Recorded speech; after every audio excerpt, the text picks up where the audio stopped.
The Rise and Grind Morning Show is on. 419 The Grind.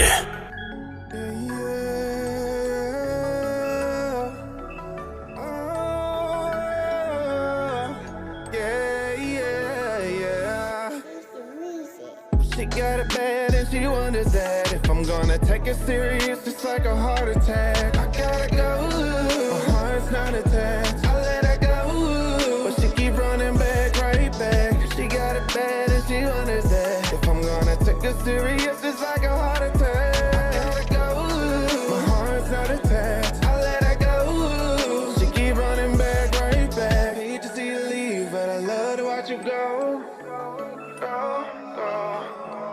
Hate to see you leave, but I love to watch you go. I got trust issues, but I learned from my lessons. All my old exes thought that I was a menace, yeah. Took her serious, but then she cheated like a villain. She wanted bad, but I'm one in a million. Cause your love is stronger than a feeling, and it hurts just think about you leaving. I can't waste no more time. Gotta leave you in the past, now just move on, girl. 'Cause I know what you like. I'm made up in your life to be there all the time. The timing isn't right, but what is left is focus. She got it bad and she wonders that if I'm gonna take it serious, just like a heart attack. I gotta go, my heart's not attached. I let her go, but she keep running back, right back. She got it bad and she wonders that if I'm gonna take it serious, it's like a heart attack. I gotta go, my heart's not attached. I let her go, she keep running back, right back. Hate to see you leave, but I love to watch you go. Go, go, go. Hate to see you leave, but I love to watch you go. Go, go, go, go, go. Drop down, get your ego on. Say the way you hit the floor, get your ego going. You ain't worried about your past, only where you're going. But if you focus on the future, you gon' keep on growing. Oh, I can help you with your problems. I'm doing my thing, single with no baby mama. I'm living my life like there's no tomorrow. I know what you like, I got a shirt you can borrow. Let's go. Hold up, yeah. I'm falling for the same thing, repeating these patterns like I'm going insane, man. Get to the bag, money is ag, counting them racks, yeah. Looking at last, look at my past, get to the bag, yeah. She got it bad and she wonders that if I'm gonna take it serious, it's like a heart attack. Oh, yeah, it's not attached. I let her go, but she keep running back, right back. She got it bad and she wonders that if I'm gonna take it serious, it's like a heart attack.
Right now and press rewind. Things replay in my mind about 1,000 times. Every red flag you show me is flying high. You got the wrong one. I'm so messed up in my head I can't be sure. You might say insecure, I say trust issues. Now I'm moving different, say I'm acting new. You got the wrong one. You got me, and I can't help but wonder where would I be if I treated you different from the start and held on to the mystery of my love. You got the wrong one. If ignorance is bliss, then I'm naive. Cause everything you tell me, I believe. You know just what to say to get to me. You've got the wrong one. I blind myself with passion cause I got faith. We blame it on perception just to be safe. But that's a misconception, you're taking advantage and you've got the wrong one. You got me, and I can't help but wonder where would I be if I treated you different from the start and held on to the mystery of my love. You got the wrong one. I've dreamed of love with ups and downs, but not like this. I'm anxious for a tangible peace of mind, and I know you might think that I'm running, but niggas thinking shit's funny cause they know something I don't. You got me, and I can't help but wonder where would I be if I treated you different from the start and held on to the mystery of my love. You got the wrong one. You got me, and I can't help but wonder where would I be if I treated you different from the start and held on to the mystery of my love. You got the wrong one. Hit the pause button right now and press rewind. Things replay in my mind about 1,000 times. Every red flag you show me is flying high. You got the wrong one. Prom dummy, dummy, dummy. Beverly, big steppers only. Yeah. Say what you mean what you say, nigga. Ain't riding with me, stay about the way, nigga. Ain't got your food, I'm still in plates, nigga. Swish. Bitch, that's all wrist. Shoes, red bottoms, bills, all crips. Pass the vaccine, niggas all sick. I hear them talk shit, show up and they all on dick. Too much fraud shit, can build a whole house. They shooting all bricks. All that pillow talk, and you done lost a bitch. I don't need a pick, now watch the sauce. That walking CEO, ET, high flow. Let's go. Just lift a finger, bitches like, ooh, watch it go. Pop Addy like a Willie, smelling like a cash stimmy. If niggas say it's smoke, I'm sliding down the old Jimmy. Now I ain't playing, bitch, really. Nah, nah, nah, nah, nah. A nigga too jiggy. Fuck a me and you, I really grand slam the dick. I know you ain't a boss, cause your bitch be too friendly. I got a question. What's with the capping nowadays? All you preach about is money. Bitch, I'm stuck in my ways. Splashing that real paper, estimate just a shame. Cut from a different cloth, we cut the nets after game. Lost some friends and gained endeavors, no handouts, my own investors. Strip club, we bring umbrellas, happy places under pressure. With the dogs like I'm Cruella, money talk, I'm serving lectures. Change my name to Sasquatch, cause I'm a big stepper. Oh, swish. Bitch, that's all wrist. Shoes, red bottoms, bills, all crips. Pass the vaccine, niggas all sick. I hear them talk shit, show up and they all on dick. Too much fraud shit, can build a whole house. They shooting all bricks. All that pillow talk, and you done lost a bitch. I don't need a pick, now watch the sauce drip. Done lost so many homies in the past year. That chillin' be humble shit, so last year pop my shit, bet I talk it. A nigga took a L, it was less, it's never lost. Church. Never trust a soul, cause they ain't make it twin coffin. Church. And don't believe a bitch to say that she don't do this stuff. Then it's happy, steady flossing, extra salty, ooh, they lost. They just easing up behind us, wiping feet up, kissing off. Like who you think you is? Crunch time, Lillard with the step back. This guy's playing, fuck boys gotta accept that. All these gold links, they think I'm Cuban. circle, got it, juice. On my shit, and y'all can scoop it. MVP for most improvement. Draft night, how yo bitch chooses. Hey, yo, Lane, check dig, man. I was just sitting back reminiscing, man, you know what I'm saying, and vibing on how things used to be, you dig? Like when we was youngsters, you know what I'm saying, that OSDN used to rock. St. Angela's jump, you know? When children used to see the dance every day. I used to go to Toledo. When kids really used to go outside and play. I used to go to Toledo. When females used to carry themselves as women. I used to go to Toledo. Where hustlers used to do their time without snitching. Listen, I remember back in the day when I was a child, doing bad, mama used to take us to eat at Hot and Now. Very convenient, the food was good and plus it was cheap. Creeping off the block to go swimming at Willie's every week. Dirt courts in just about every backyard, hooping on crates. Sneaking jars out the house, trying to catch lightning bugs and snakes. The good old days when penny candy really used to cost a penny. Ice cream truck had ice cream on it, you could buy for 10 pennies. Pimping your bike out with chrome caps, reflectors, and mirrors. The hood used to be a village back when the neighbors cared. It was less snitching, more females carried themselves like women. I wish I could go back and visit, cause I miss the old Toledo. When children used to see the dance every day. I mean, it ain't got that same vibe it got no more in the streets, you know? Used to go outside and play. Yeah, okay.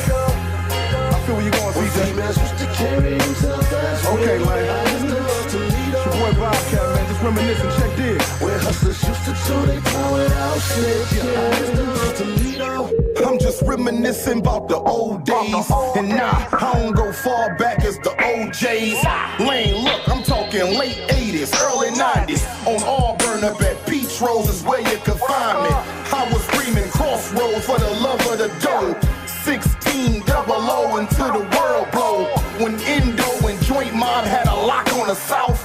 And Arden Coleman had you scared to come out of your house. Around the time when Magic Wand found out he was Plera.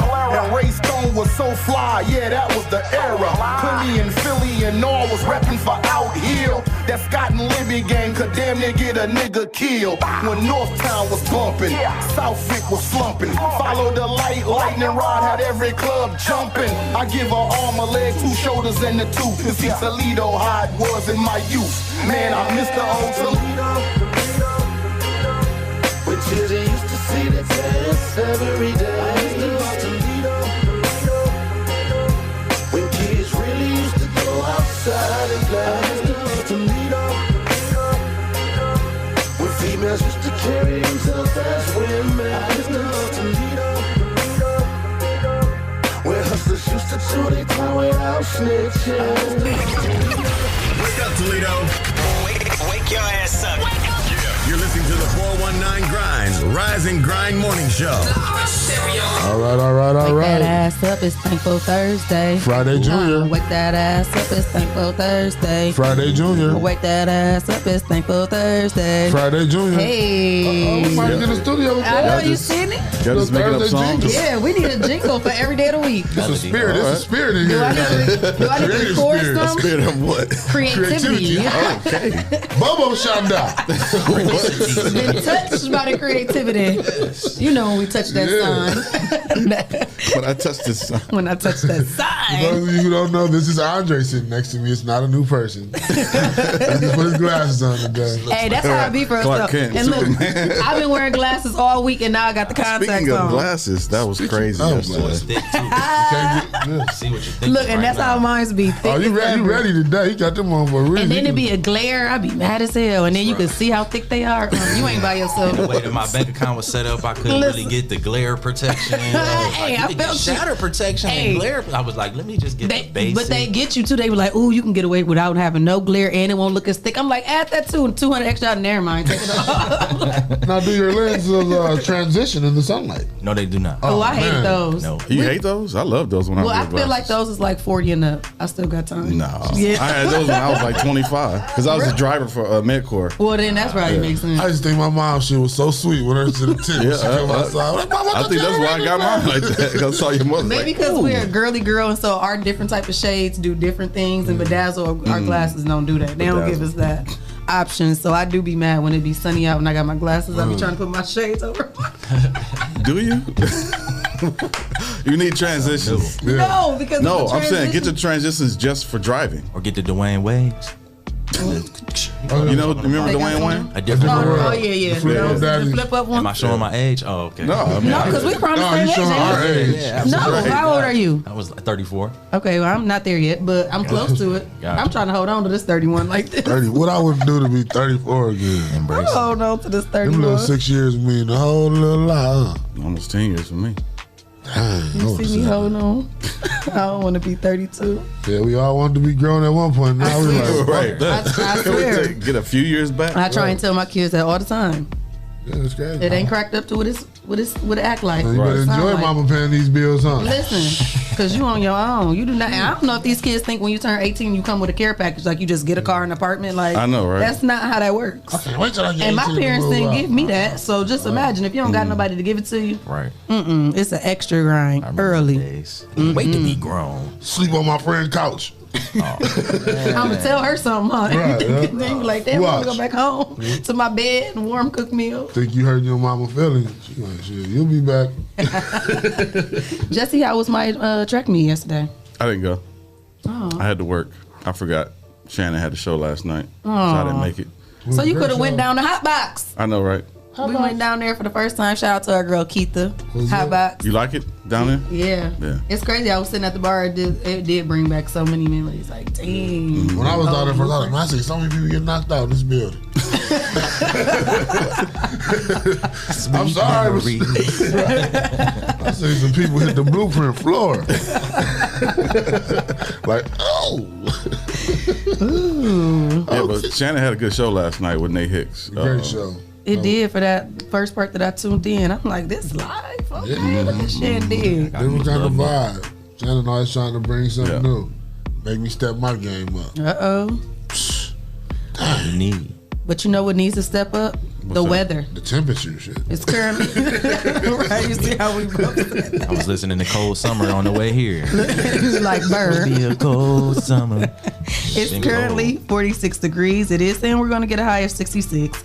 It is showing that we're going to be, the sun is going to be out. So about 1 p.m. it's going to be partly cloudy starting from 2 p.m. to the rest of the evening.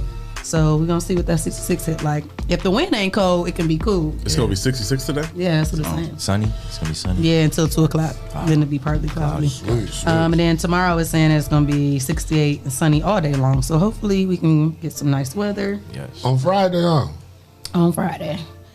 Traffic was clear for me. I didn't see any new reoccurring accidents or new traffic stops. Besides the traffic usual. was pretty empty. I don't think people want to drive with gas prices going up. Listen, I didn't know it was that serious. Oh yeah, I saw people seen this filling up. get into a fight in Florida. This lady was trying to cut in front of him, knowing it's a whole long line of everybody else in there. She go up to his window, cusses him out. And she trying to cut in front of him, spits on him. He get out the car, spit on her, and just mugged her down to the ground, got her phone, threw it across the highway. Like, really? How you mad at him that you trying to cut? Right. And then you spit on him. That'll make you lose your mind if somebody spit on you. Listen, That's and the if it ultimate land on your face, Ultimately, if it land on your face, and then you gotta feel it smear. I couldn't imagine. Like it's a different. I'm in jail. Felt it Like it's a difference when you talking and like a little spit hit your. It's still nasty. It's still nasty, but when somebody go all up and projects it out. The sound, just the sound alone. I just shivered on the inside. Like all I see myself is grabbing the neck until you can't even let go. Like you spit on me. That's why I'm going to jail. I couldn't be a slave. I'm going to jail. God knew what he was doing. That's the most disrespect. Period. To blow something out of your mouth onto somebody's and then it face. connects. And it ain't all the way left your lip. In the age of COVID. Oh, and Oh, my God, it's cold yeah. now too. Moving right You know, along. so many rules have changed because cold. Like I said, you can't even have somebody blow out the candles on their birthday cake. It's just like. Well, I just saw something that said that the mask mandate was supposed to be over on June the 2nd. on June 8th 2nd. birthday. Yeah, Yes. I just heard about Is that that. for everybody? But wait, we gotta wait. We gotta hit the button because that's gonna hit into the topics. We gotta hit the button. Let's talk about that. But Because that's gonna all align. Yeah. Yeah, we With the moving too prize fast. that's coming Yeah, with we that. are. But before we jump into the topics, who got their tickets for Next to Blow? Yeah, what's up? How Y'all many need to tickets get you got? your tickets for You Next bring to your Blow. wifey, Gotta right? get a ticket. You gotta I get got two. to. I was just looking at 2. I do. You right. You And- right. Three. Y'all Three. got- Yo, y'all- smart. so it's 4. Smart women. You and wifey double date. We letting you know I got you. We're now. gonna let you know before you get Pull about your the building. $20 out, and we got 2 tickets for you. But if you got cash out, we accept that as well. We accept that too. And then, or y'all can come kick it with me. I'll be in VIP. Now those tickets are $20. It's $20 to talk to Shae. Yes. Oh, you a VIP type person? Okay, all right, I okay. like that. Okay, If y'all- okay, all right, okay. $40. It's a hot 40. Walter Hot Ray 40. got tickets. He came up and got a slew of tickets, so y'all can hit up Walter Ray. Yes, Walter Ray got make some. sure y'all are out Shannon there. McIntyre got some. Yeah. Shannon Yes. Dick. Don't act like it ain't no way to get no ticket. Hit me up. Yeah. You know what I'm saying? Huh? May 23rd, May Sunday, May 23rd. 23rd. We're going to have a clip plan for you. You'll be able to see it. Yeah, we got a promo and everything. Make arrangements. Yeah. Are you definitely in VIP, Rodney? Okay, come get these said that? tickets. Who said that? Bungalow. Oh, Bungalow? Oh, yeah. Okay. He Oh, that's get the Bungalow? bill. Oh, that's Yeah. my boy. I don't know your real name. I didn't know that was the government. Come through. Exposure. Shout out to our sponsors, HOTBOX, Hotbox. Mud To City. the ENT. Yep. Essential Vibes. Uh-huh. Oh, Aldo, you gotta say Hotbox too. HOTBOX, Mud Let's City try it again. Let's ENT. try it Wait, again. wait. No, you don't repeat No, it. you don't repeat the whole thing. You just HOTBOX with it. So You say hot- start over. Okay. Hotbox. HOTBOX. Mud City ENT. Uh-huh. Essential Vibes. Yep. Lance Self. Yes, sir. J. Rush Jennings. Uh-huh. Miss Sasha Denise. You supposed to say Sasha. Right. I'm supposed to say something? No, Andre. Andre. Sasha. There you go. Shout No, out you, to that was real dry. Sasha. he got his little John B on, didn't he? Say it that way. Got that crooner voice. Yeah. And shout out to Sasha shooting that video in California. Yes. It's looking And real she's good. going to be at the Next to Blow to perform. Blow. Yes. Yes. Let's get on back into it. Pastor Bria, Greater New Psalmist Church. Amen. The Social Butterfly. Hey, Design Miss of the Carter. Garden. Mr. Kendall Harvey Sr. Yeah. And the Able Project. Yes. And the Hype Project. Hype. Organization. Hype Organization. I'm sorry. I didn't foundation. I've been saying all different Organization. Hype Organization. Yes. And Miss Kid Creation. You can get fat and lose some weight at the same time. Hey. If you'd like to be a sponsor here at the Rise and Grind Morning Show, hit us up at Rise And Grind. at the419grind.com and you can become a sponsor just like that. Voila. Shout out to our grinders. Grinders. Who we got? There's we got David. David, I know you coming to Next to Blow. David Critchley. I know you coming We to need to get get them David tickets. Critchley on the next Blow lineup at least one of these times. Yeah, that sounds about Yeah, good. yeah. You want to perform? You want to dance? I want to hear Heart Attack live. Yes. And I want to have my dress on blowing in the wind when we have fans. And I have my wet and wavy out. You get real excited when David comes around. I ain't gonna say nothing up. I ain't gonna say I just see nothing. myself in that video. I'm just waiting for that. Nicholas Harper, what's up? That's a new name. Yeah, cut that down. Yeah.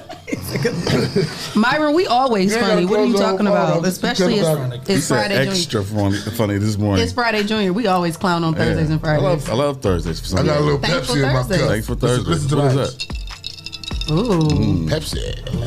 Oh, Choice of yeah. a new generation. And you know he got that ice machine, so it's going down. I can't wait to go to break to put How some that more in scooper here. been doing? It's so funny because I'm scared to touch your ice. You should be. Because if I forget to put the scooper, if I forget to put the scooper back, I don't want those consequences and repercussions. You don't. What's the repercussions though? Because I was the one that left the scooper out. I mean, left the scooper in the ice machine. But you the creator of the show, so he got to tread lightly. That's true. We on the same path, so me and Big Bro, we can go head to head. Oh, no, But he he- know he I get still on his know. neck, so don't come at me too You still hard. know about the scoop.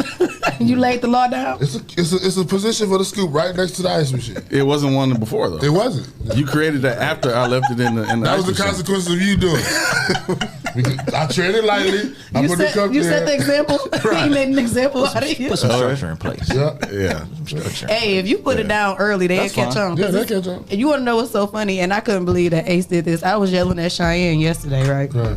So he wanted something. I told him if he didn't finish eating his chicken, he can't get the iPad. So Shania was upstairs.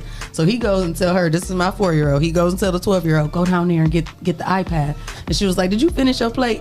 He was like, I don't know. Mama yelling and I ain't got time for that. I was like, when she came down, I said, he did not. And she came back down. I said, what you say? He said, I don't got time for that.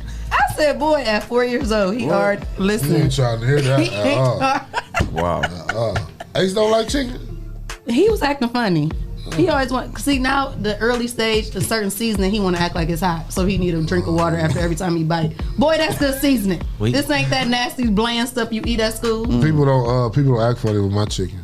You know what? They eat my chicken. You know, no we problems. gonna see. We gonna see. We gonna listen. Did you see the picture of my chicken? What picture? Oh, you posted it? I posted it on Instagram. You know I love Instagram.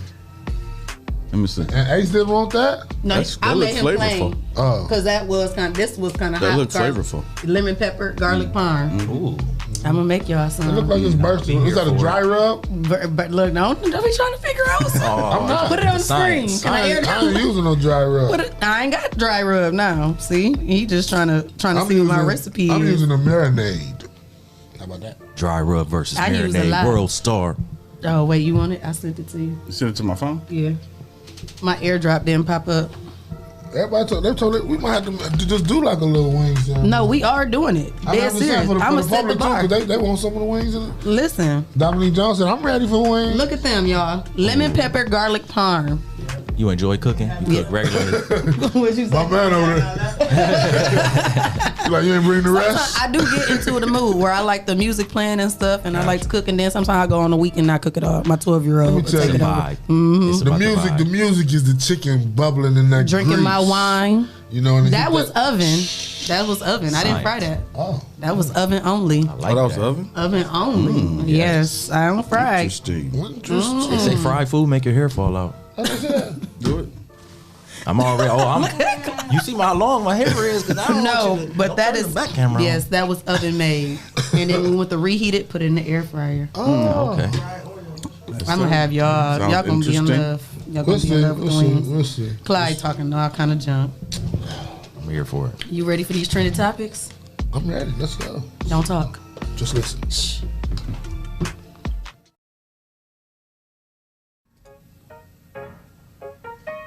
It's trending topics in Toledo on the Rise and Grind Morning Show.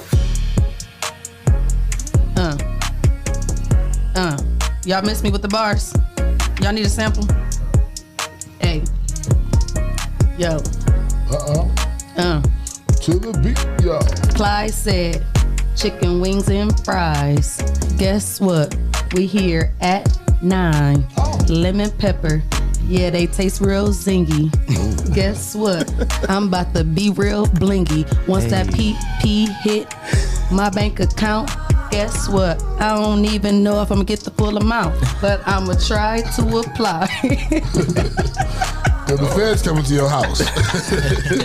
And they coming to take you out. On that list. Without a doubt. Y'all better get me out. Ohio Innocence Program, get shaken. I can't wait.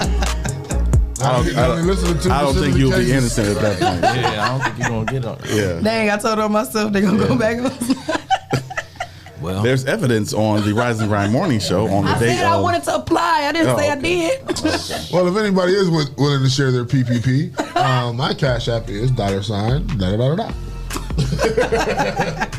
Don't send me no funds receiving stolen property. Well, guess what? You might say, listen, y'all might say forget a PPP because you might get $1 million. In Ohio. Listen, is y'all up for the $1 million? Ohio is pushing a vaccination to its residents at a real high stake. Gets the vaccine in Ohio, you can become a millionaire.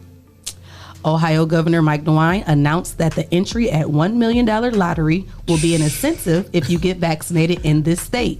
The lottery is only open to adults. However, any teenager in the age between 12 and 17 who gets vaccinated will be entered into a separate raffle and they will get a full ride scholarship.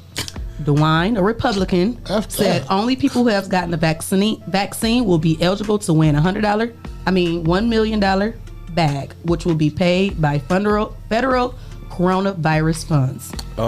This sounds like a movie. Ohio, and we're the star. All the stuff they want you to do. All the stuff they want you to do. They ain't never gave you $1 million to vote. They give you $1 million for the flu vaccine. They don't give you $1 million for pushing out babies. They don't give you $1 million for waking up in the morning. For going to work. No tax refund, no stimulus. Just regular, they just give $1 lottery million in the stimulus. for being a good Samaritan. But if you get this shot. Ain't that sounds like a movie. Ain't that crazy? Goosebumps, man. Ain't that crazy? Now it's going to be like tons of people lined up running to get the vaccine. And the mask will be lifted June 2nd. So what's the stipulations for that? For the not wearing the mask? Yeah, well, like do you have to have to win $1 million. So if you get the vaccine, you can the mask will be lifted. It says Ohio will lift the state mask mandate and remaining coronavirus health orders June 2nd, per Mike DeWine said Wednesday evening. He said his decision to lift the orders follows 4 weeks of declining coronavirus infections and hospitalizations, and the Food and Drug Administration authorization to use its Pfizer BioNTech vaccine in children ages 12 or older. In the next 3 weeks, DeWine said Ohioans will have ample opportunities to get vaccinated. The vaccine is here, it's stronger and better, and medical experts is stronger than medical experts ever imagined. Now everyone can control their own health. Everyone is now in control of their own destiny. So this is crazy. So what's going to happen is everybody's going to run and get the vaccine, right? Instead of trying to get the $1 million in the vaccine, buy stock in the people who make the vaccine. I think I should do that anyway. Yeah, you should do that anyway. But buy stock in the people who makes the vaccine. That'll get. It won't get you $1 million, but it'll get you a bag. It'll get you. Yes. Makes a place that where they live to spend it. Right. That's what I'm saying. Because why are they putting? How long is it going to take for them to get the $1 million? That too. They've done this in other and what parts if the of the vaccine country don't too. work? They get some more money. They've given away things to get people to take the vaccine. Yeah. Instead of giving one person $1 million, why would you not disperse that into another stimulus? Why? Yeah. Or say, okay, everybody gets a new car. Playing on people's instant need for instant gratification. How about they give me $1 million to stay home and not come outside? No, I had another story. Let me find it, because you want to know why that just sounds so crazy to me, and it all ties into this too. So they gonna give you you can get a chance to win $1 million just from getting the COVID. But Moneybag Joe, Uncle Joe, has got upset.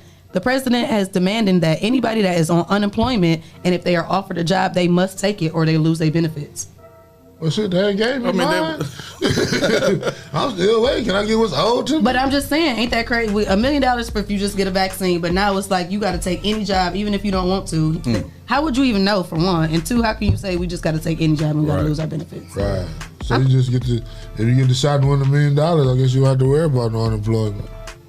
One in a million people, though. That is just crazy. On Monday, he announced that the administration will not allow unemployment people to turn down offers for a suitable job. He explains, we're going to make it clear that anyone who is collecting unemployment benefits and is offered a suitable job must take the job or lose their... Right. Or, what does that mean? That's what I'm saying. They must take that or lose their benefits. However, he did stress that there will be a few COVID-19 related expectations that will not be forced to make them choose their safety or paycheck. So I'm still confused. It must be the companies that say you got to get vaccinated to work there. You know, that might be. So then they'll make everybody get vaccinated in order to work. It's trying to be forced on you. This is crazy. That's what it feels like. Yeah. I'm gonna flip that PPP. But then y'all was saying that people can't attend the basketball games if they don't have a fully vaccination. You can't buy tickets or nothing. They ask you for your vaccination papers. That's crazy. For local. No, NBA games, NFL games. Gotcha. Yep. Man, that's crazy. Man, wow. How are you gonna force me to take something if I don't want to take it? I just don't understand. Watch. I mean, that's crazy though. Yeah, man. The government. Y'all wasn't pushing like this for the flu shot. Right. And a lot of people still die from complications of the flu. Yeah. Even when they get the flu more shot. than they die from COVID. Right. That's crazy. Yeah. So, right. I mean, yeah, man. Yeah.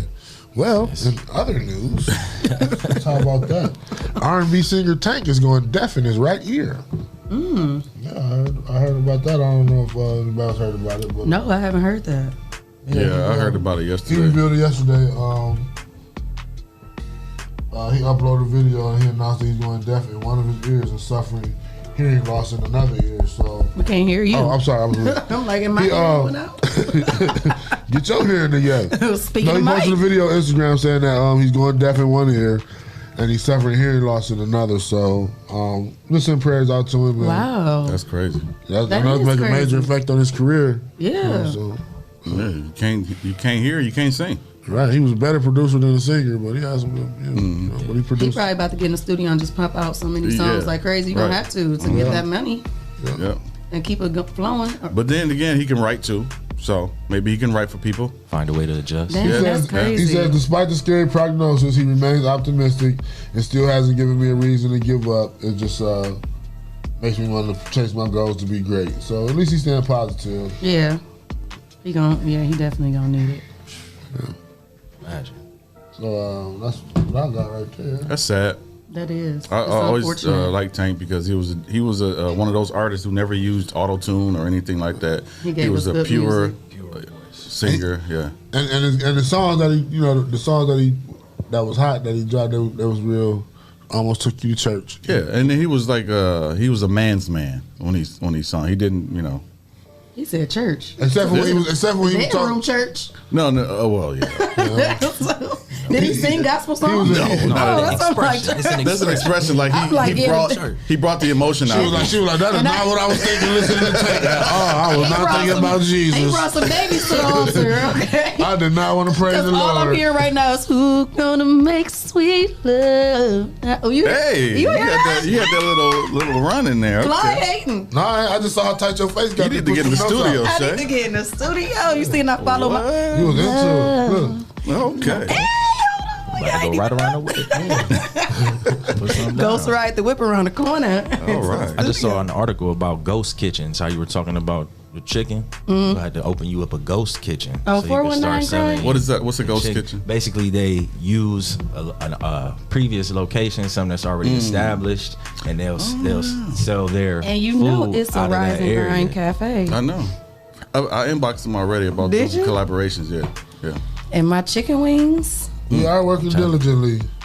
Yeah. Hey, creativity is crazy. Yeah. People, when you get in this red room, it's beautiful. A theme that's been coming up for me a lot lately is how people think it takes money to make money, and like how that's a falsity. Like that's not true. Like it don't take money to make money. Like you just need to be creative and come up with ideas and learn how to grow your idea and flex your idea and bring other people into it. So I think that whole ghost idea kitchen is dope. Like I don't have a kitchen, I don't have a location, but let me go talk to this person at the kitchen and put something together. And every Monday and Tuesday, I can sell my food and you keep your expenses down. So I just think it's dope, the creativity tip. So that is something where you could flip and use to. Let me find out. You finding out right? We finding out right now. So you coming back next Thursday, okay? Thank you. That's the goal. I wrote that down the other day. And then when you got people that's not stingy with the idea, like you know what, that do kind of make sense. I can get on this, you can get on that. Because Mud City Barbecue started off as like being in somebody else's kitchen. Gotcha. Yeah, and then eventually they got their own building because they built up their clientele so much that they end up, That's dope. Yeah. And then our kids can run it while we on the road. Right.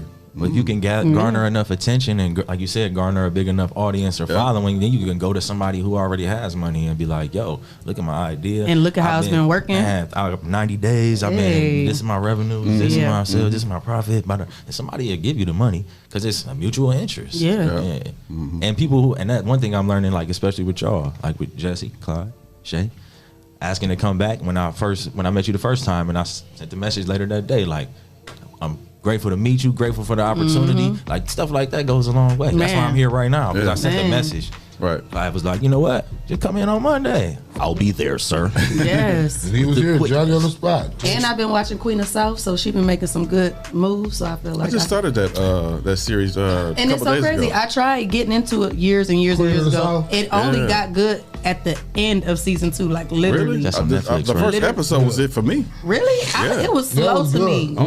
It was slow. The story. I mean, itself. the first episode was good, but when Teresa started going through, I'm like, see, I'm only on episode 2. So. Oh, okay. See, all right. And I don't like to ruin it for nobody. And then they made another one called Queen of Meth. Huh? Is it like that? Really? I believe it's Queen of Meth. Is it like that? I think so. It's a female No, drug she's lord. not. She's like a biker chick. But it's the same type of feel, like a USA type, or is it a reality? It's something like that would be like a. Is it on USA? Queen of South originally came on USA, but it's on Netflix. I think it's on now. Netflix. Queen of South. I have to look that up. But I'm on season 3 now, and it's 4 seasons. So it's getting good. I'm back disappointed. Oh wow. Because I can't. I'm about to say we got to talk about it because it's like it go up and down. It go up and down. All right. The last story I got is people are disappointed too. A lot of people are disappointed that Tim Tebow is going back to the NFL and not Colin Kaepernick. A lot of people disappointed. Not Colin Kaepernick, not Dez Bryant, not Ocho Cinco. Tim Tebow. Tim Tebow? And he's taking on a new position as a receiver. Tight end. A tight end? Tight end. That's weird to me because Dez Bryant is probably was one of the best receivers when he played. So why wouldn't he have an opportunity to play as a receiver or even change positions like as a tight end? Well, did he play for the Ravens last season? Yeah. Gotcha. A few games. He got hurt, didn't he? He got hurt. Yeah, his foot is growing probably because he hadn't played in a long time. He's a little darker than Tebow, so. Well, now is that their choice? Huh? Is it their choice to want to come back? It is their choice to want to come back, and they've been trying to come back. Dez Bryant been trying to come back and them been trying to come back. Yeah, well, Ocho kind of gave up on the idea now, but it's still even Colin Kaepernick been trying to come back. He could have came back as a receiver. How did they leave? Well, we know how Kaepernick. Right, I'm about to say how but did Dez Ocho Bryant leave? got cut, and Ocho got cut. Oh, really? Yeah. Wow, I used to like it when they had a little reality show. I used to watch it. Mm-hmm. He had, but he had an injury too, didn't he? Who? Ocho did not have it. He never had an injury? Evelyn Mendoza. Yeah, I know she had an injury. That was she had a head injury. That was crazy. He headbutted her. But I thought he went through an injury too while he was on that show. He may have. I thought he did. He may have. I think his leg. Yeah. Yeah. But who's the other one? When Terrell Owens was trying to come back for a long time, he was still in shape. He's still in shape now, but he's in the Hall of Fame now, so he probably won't come back now. But they didn't like his arrogance. But he was a good player. Great player. But it's plenty of other players. You know, wide receivers are divas, no matter what. Yeah, all of them. Most of them are divas, except for maybe Jerry Rice. They steal the show. He divaed a little bit too. He was a diva a little bit. He put his feet out there and kicked him up when he was. He was a Devo. He was a Devo. Yeah, but he did Tebow is this nice guy who he could play a little bit, but he's not a superstar player to be. He has Father God on his side. Well, Urban just got hired. What is he? He played for Urban Meyer in Florida. He did get the job in Jacksonville. Yeah. That's so why. he probably made some connections. Yeah, it ain't what you know, it's who you know. Sometimes they say that too. It ain't how good you are. And it ain't how much money you got. It's who you know. Who you rubbing elbows with. He was playing pro baseball before that. Tebow was. Where was he playing at? He was playing like AAA ball. AAA, yeah. Try to do the Michael Jordan type thing. Why would people find stuff out there and be like, oh? It makes sense now. It makes sense. That click. Or just like when they trying to, Clyde. Clyde who? Clyde. Oh, yeah. When you say it twice, like twice is supposed to make it any different. Like, oh, yeah. Like, Clyde. Oh, yeah. That's it. I know what you're talking about. That's it. Still don't be knowing. Warm it up. Yeah, don't keep trying to convince. Right, don't say it more than you gotta say it twice, and somebody gonna watch. Watch when you say it. They be like, "Oh yeah, I do remember him." Lying. Oh, they might remember, but then sometimes they might just be like, "Oh yeah, that's funny." I'm cracking up. Clyde. What was the time for break? Nope, not today. Okay. So another. You got another topic too? No, I don't. Oh, okay. Wait, someone in other news. We just time. The only other topic. No, it is. He said for real. It is. I'm just. Say that for tomorrow. Yeah. Because you've been slacking this week. Get your next to blow tickets. That's what I was about to say. So do we got something to see? Yep. Okay. Shout out to them. Shout out to our people, Clyde. HOTBOX. We shout out to our sponsors. Why he look back like I was trying to catch on to see if he's gonna be ready. I was waiting. You didn't hear me. Shout out to our sponsors. HOTBOX. Mud City ENT. Yep. Essential Vibes. Land Self, the People Salesman. Yes, sir. J. Rush Jennings. Miss Sasha Denise. Sasha. I was pointing. I don't like taking directions. I'm my own boss. No, I'm just kidding. Not in the sponsors. I'm kidding. We take it serious. I do all the ad libs. He does Sasha, but if he's not saying Sasha, you do Sasha. I got you. All right. Okay. Noted. Locked it in. Greater New Psalmist Baptist Church. Amen. The Social Butterfly Miss Hey, Donna Miss Carter. Carter. Kendall Harvey. Yep. The Hype Organization. Hype. And Miss King's Creations. Yes. And if you would like to be a sponsor at the Rise and Grind Morning Show, you get us up at Rise and Grind at the 419grind.com, and we'll go ahead and make you a sponsor. Stick around. We'll be right back. Get your Next to Blow tickets. Get your Next to Blow tickets. We up here. Got that fire like Paya. Hey. Be right back. And like me and Shae always say, until next time. Another great show, man. Oh, that's the wrap. Yes. But hold on though, like where is Clyde? His ass always dipping in Always dipping off. Like Clyde! Clyde, where the hell is you at?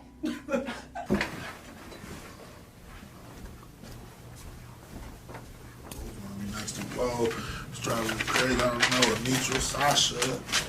Clyde! Yo. What are you doing in here? I'm in here racking my brains trying to figure out who's going to be next to Blow. Oh, that's right. Next to Blow. It is coming up. I can't wait to see who's gonna be next to Blow. Shae, What? you want to know who's gonna be I next want to to Blow? know. Toledo, do you want to know who's going to be next to Blow? Who y'all think it's going to be? Well, make sure you are in the building. Kips Retro, Sunday, May 23rd, 7 to 11. Me, your girl Leah Renee. It'll be your girl Shae K in the VIP section. Clyde Green and Jay will be in the building. So make sure you guys get your tickets. They are $10, $20 for VIP, and you can come hang out with us. We're going to have performances by Anitra Cherie, Sasha Denise, Walter Ray, and many more. So make sure you guys get your tickets. Come hang with us. You don't want to miss it. Cause I hit on with the Guess I'm a bad little mama, you heard. Just stayed in my lane, the first place. Hard way, got me damaged in the worst way. Can't complain cause I knew he was no good anyway. How did you gon' make it too hard on my new babe? Got me looking at every nigga like that. I'll be the same, I'll be by my new name. I'm broken, I'll never be the same, I'll be by my new name. Got me by my new name. I'm broken. I will never be the same. Got me by my new name. I'm broken. I will never be the same. Got me by my new name. I will never be the same. Got me by my new name. My first experience going to a dealership, I had bad credit, and the salesman made me feel horrible. I don't ever want you to have that feeling nor that experience. I guess that's why for the past 9 years they call me the people salesman. Good credit or bad credit, it does not matter to me. No matter your situation, if there's a way to get what you want done, I promise you, I will do everything I can to find it. So please be sure to stop and see me today at your people salesman.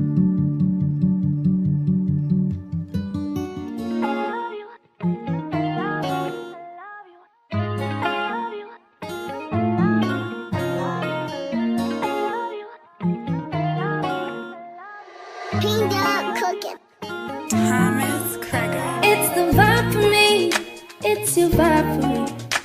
Do you see me out there vibing freely? I don't care, I'm a vibe anywhere. Take a drive or by fair. Apply pressure cause I'm rare.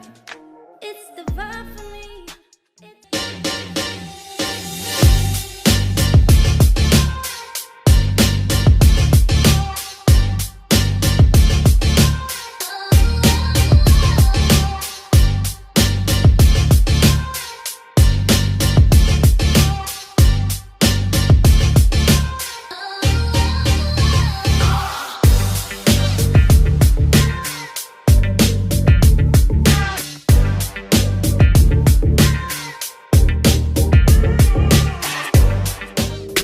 Ohio wanna rise, and you don't want no problem with us guys. Ohio wanna rise, yeah, look. Name a better duo, ain't no niggas you know. I came from the heavens, parked the car on Pluto. The Audemars Hublot, pockets fat as sumo. Women on me, you know, they wanna do the you know. I'm not the number 2, I'm the numero uno. When me and Fi together, the conflict is crucial. The diamonds is future. My cousin is shooter. Other one a scammer. Another one a booster. I like them dark, full of melanin. I'm a fix, she my medicine. Her ass shake like it's gelatin. The plug card, he bout the melanin. Your man called, he bout to tell again. They got him preaching like the Reverend now. This local shit is irrelevant. If you're tired of church as usual and you're looking for something invigorating, exciting with passion, then the Greater New Psalmist Baptist Church, 3251 Glendale, is the place for you. We are a people that's determined to occupy all streets while cultivating cultural change. The only thing's missing is you. Meet us at 3251 Glendale Avenue as we continue to be relevant and occupy all streets while cultivating cultural change.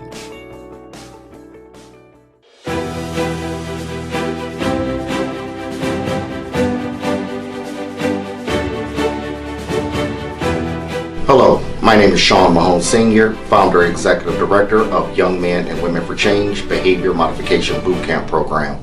If you are a parent experiencing issues or problems with your child, then give us a call today. Young Men and Women for Change, 567-277-5352. Productive leaders for tomorrow's future.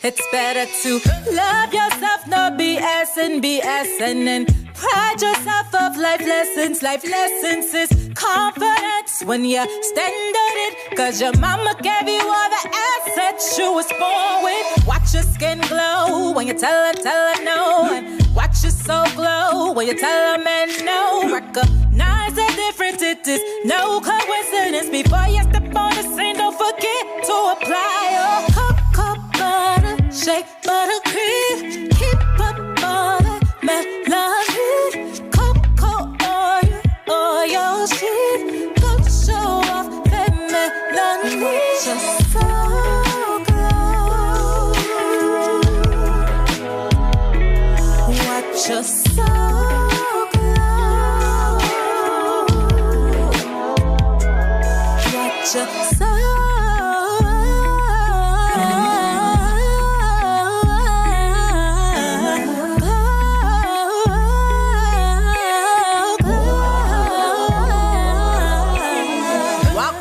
Room straight, stand up tall and own that like you own it all. Ain't no shame in your game, and ain't no one the same as you's a goddess, and you know you the hottest. And watch your skin glow when you tell her no, and watch so glow when you tell a man no. Recognize the difference, it is no coincidence. Before you step on the scene, don't forget to apply your cocoa butter, shea butter cream.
The The Rise and Grind Morning Show is on. 419 The Grind. Hey, welcome back to the Rise and Grind Morning Show. We are being joined with our first guests, David and Brenda from the Youth Empowerment Committee, and they want to give us a little background about what the Youth Empowerment Committee is, and then they have an event they're going to talk about that I think you guys would want to be a part of. So, who's going to start? You or you? Ladies always first. Get me together. Right. Total silence over here. He looked at me like, you know she going first. David keeps his mouth shut and just looks at me across the table. When you go through your rundown, tell us where you from, who you are, where'd you grow up a little bit, and what's your zodiac sign? That's my favorite question. Okay, so I'm a Libra. Okay, balance. You got some very balance. Libra. My daughter a Libra. My daughter a Libra. So. Okay. So I'm Brenna Reynolds. I am co-chair of the Youth Empowerment and Engagement Committee with David Bush on the Human Relations Commission for the City of Toledo. Oh, yeah. And so it's a little bit of a mouthful, but I actually got it out without stumbling. So there's my win for the day. But we work together with the Human Relations Commission to provide services for the city basically in kind of a community engagement way. Rather than government services, the Human Relations Commission is designed to really interact with the people of Toledo. And so we both think that we have kind of the best committee because we get to focus so much on the youth in Toledo and really bringing those services straight to youth. Instead of just talking about programs, we're trying to really implement them. Yeah. So we have a lot of fun together. I'm currently, my day job is a suicide prevention consultant at the Children's Resource Center in Bowling Green. Okay. So I do that during the day. And then I'm actually also running for Rossford City Council this year. Oh, congratulations. So I have a little bit going on. Queen things. So, before we go, because you said something, I recently read a story about a little boy in New York who killed himself from bullying and suicide. How are you playing that in with your kids that you deal with now? So I think, a big part of what I bring to the Human Relations Commission, specifically with my experience, is just the understanding that mental health is just as important as physical health, and that we do not talk about it enough. And it ties into violence, it ties into school performance, interaction with family, friends. It can take you to some pretty dark places. Right. And I think that it's really a privilege to be able to bring that mindset and my experience in it to kind of Toledo youth, because I get the chance to say, hey, we know that you're struggling and here's what we want to help you with. And specifically though, I think that we really try to emphasize asking the youth what they need, because I tell people I'm a 32-year-old white girl from Ann Arbor. I can't tell a 15-year-old Black Toledo kid what to do, what they're going through. You better not tell them what to do. Exactly. I don't understand that. Yeah. So I want to bring them to the table and say, I'm here to fight for you. What do you need? And I think that's what David and I both try to do, especially on youth empowerment.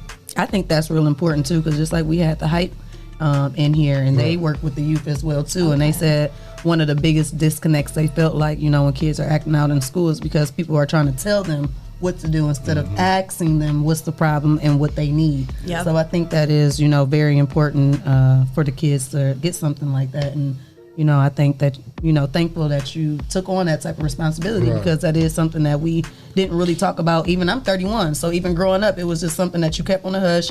Whatever happens in this house stays in this house. Like, you don't have that type of outlet. Like so I am happy that you raising your hand. Yeah, I'm raising my hand. Okay. I just have a question for you, Brenna. Nice to meet you. I'm Andre. Nice to meet you. Would you say that when you interact with most of these kids, it's the first time that anyone has ever communicated with them in that way? Like, it's the first time anyone's ever sat down and said, what's going on? How do you feel? What do you need? Oh yeah, for sure. Especially in some of the classes that I teach with fourth graders, with really young kids, they will come up to me after the program is done and say, hey, I talked to my counselor and now I have a therapy appointment. And I mean, there is nothing more powerful than a kid coming up to you and saying, thank you for hearing me. I needed someone to do that, and I couldn't get there myself. And it's all about building those bridges and just showing up and connecting to them. And I mean, it's intense, but it's really rewarding. I can feel it on you. That's awesome. Thank you for sharing that. I was You're curious. welcome. You know, we've been talking, Clyde and I have been talking about just Right. communication a lot. So I was just curious because it is at the root of everything. Yeah. So I was For curious. sure. Thank you. Yeah, and one really interesting thing to look into is nonviolent communication. And I mean, that's just a big part of how we want to be raising our kids and watching the language that we use, but also how much we're really hearing kids. And so, you know, in Toledo specifically, there are a lot of issues. There are babies killing babies, and we need to be connecting with them in a different way. So what we're doing right now clearly isn't working. And so we need to hear from them specifically, or their parents, you know, what they need. But What is one of the biggest cries for help that you hear from these young people when you're talking to them? oh, I mean, I think David would have a good answer for this, because I mean, the title of our committee is empowerment and engagement, and we try to do both. Right. Now, what you seeing kids and hearing these type of stories that can be, you know, kind of touching and stuff like that, and it takes a lot out of you. Now, and you pour into them. Now, who's pouring into you? Do you go see a therapist yourself? We actually, so that's a great question, and I love that I can brag about this because the Children's Resource Center is actually certified in an organizational model called Sanctuary. Okay. And so we have to do certain things and implement certain practices in Children's Resource Center so that we aren't burning out, so that we are taking care of ourselves. Because when you work with kids who are suicidal that's a lot. or depressed or anxious, there's a term for it. It's called vicarious trauma. Wow. And so you experience trauma and you get triggered by certain kids. Yeah. And so we have kind of all these different things that we can do, but we have what's called a safety plan. And it's 5 different things that you know will help calm you down when you're dysregulated or triggered. And so you have these 5 things on the back of your ID badge. And so anytime you need it and you're freaking out, as I tend to do, turn that badge around and say, all right, I know these things work for me. I'm going to start with 1 and keep going until I'm calmed down. And we all have to do that. And I think that should be required for every human. Right. But it's a really helpful way to implement kind of that self-care. I mean, self-care isn't just bubble baths. Right. It's also good coping skills. So- Sometimes you gotta take yourself away for a few minutes. Like I said, 1, 2, 3, 4. I can't take no more. Or something. Yeah. Yeah, bro. Yes. That's a good one. I never heard I that. like that one. Right. For sure. For real, like, you know. Yes, and so then we have you over here. Tell us about yourself. Where are you from, and what's your zodiac sign? Sure, I'll do all that. Good morning, everybody. My name is David Bush, and I'm the Teen Librarian Associate for the Toledo Lucas County Public Library. I'm also co-chair of the Youth Empowerment and Engagement Committee. We serve the city of Toledo. We want to be a mirror-like image for a lot of our youth. We want them to be successful in life. And as far as my zodiac sign, I think it's the best. I'm a Leo. I heard y'all kind of toxic. Yeah, we're gonna keep talking about the kids. There's a good toxic and there's a bad toxic. Which one are you? You gotta mix. I'm gonna take your word for it because you must be a helping July our Leo kids. then. You a July one? August. You still my dude though, because you help the kids. Yeah, you helping the kids. Yes. So how did you two partner up? Like, how long have you guys worked together? How did you guys come together too? Good question. We've been working together about 6-7 months, something like that. I'm pretty new to the committee. Okay. But what I wanted to do was just bring some energy. I wanted to be a mirror-like image to a lot of black young males out here. And as far as Clyde saying, what the kids are really crying for is a mentor. They need a father figure. Yeah.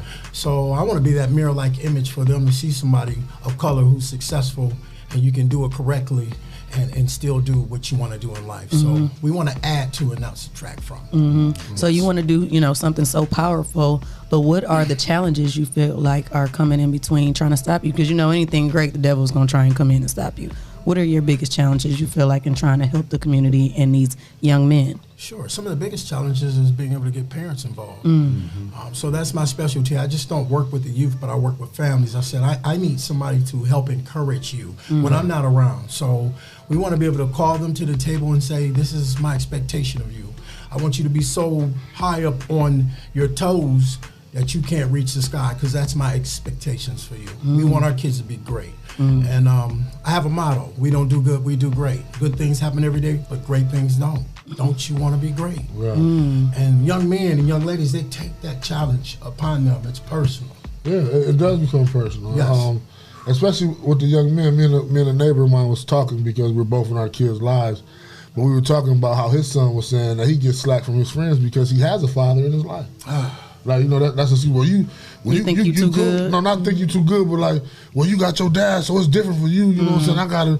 It's just me and my mom and stuff. So that is a serious issue for young black men. Right. Many of us know it. I tell our youth, I come from the land I know that is. No lights, no heat, no water, no gas, and unfortunately no father. But it's not about your situation, it's about your destination. Right. So we want to make sure they get in the right lane, encourage them, and make sure that they're successful. And don't make that a crutch, because some people can make it a crutch, and Of course, yes. So what do you guys got coming up in the community? What you guys got planned? Yes. We are so excited. We got some exclusive. We love exclusives. Well, that's what we're here to share today.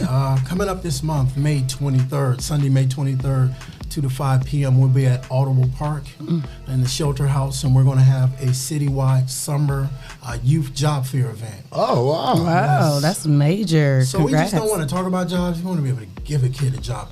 There's nothing more empowering than to see your name on a check. I'm trying to tell you. And money can fix a lot of things. Listen. So ain't nothing like getting a deposit. Where's this come from? I'm telling you. Yes. So what would be the age limits for the kids to get jobs?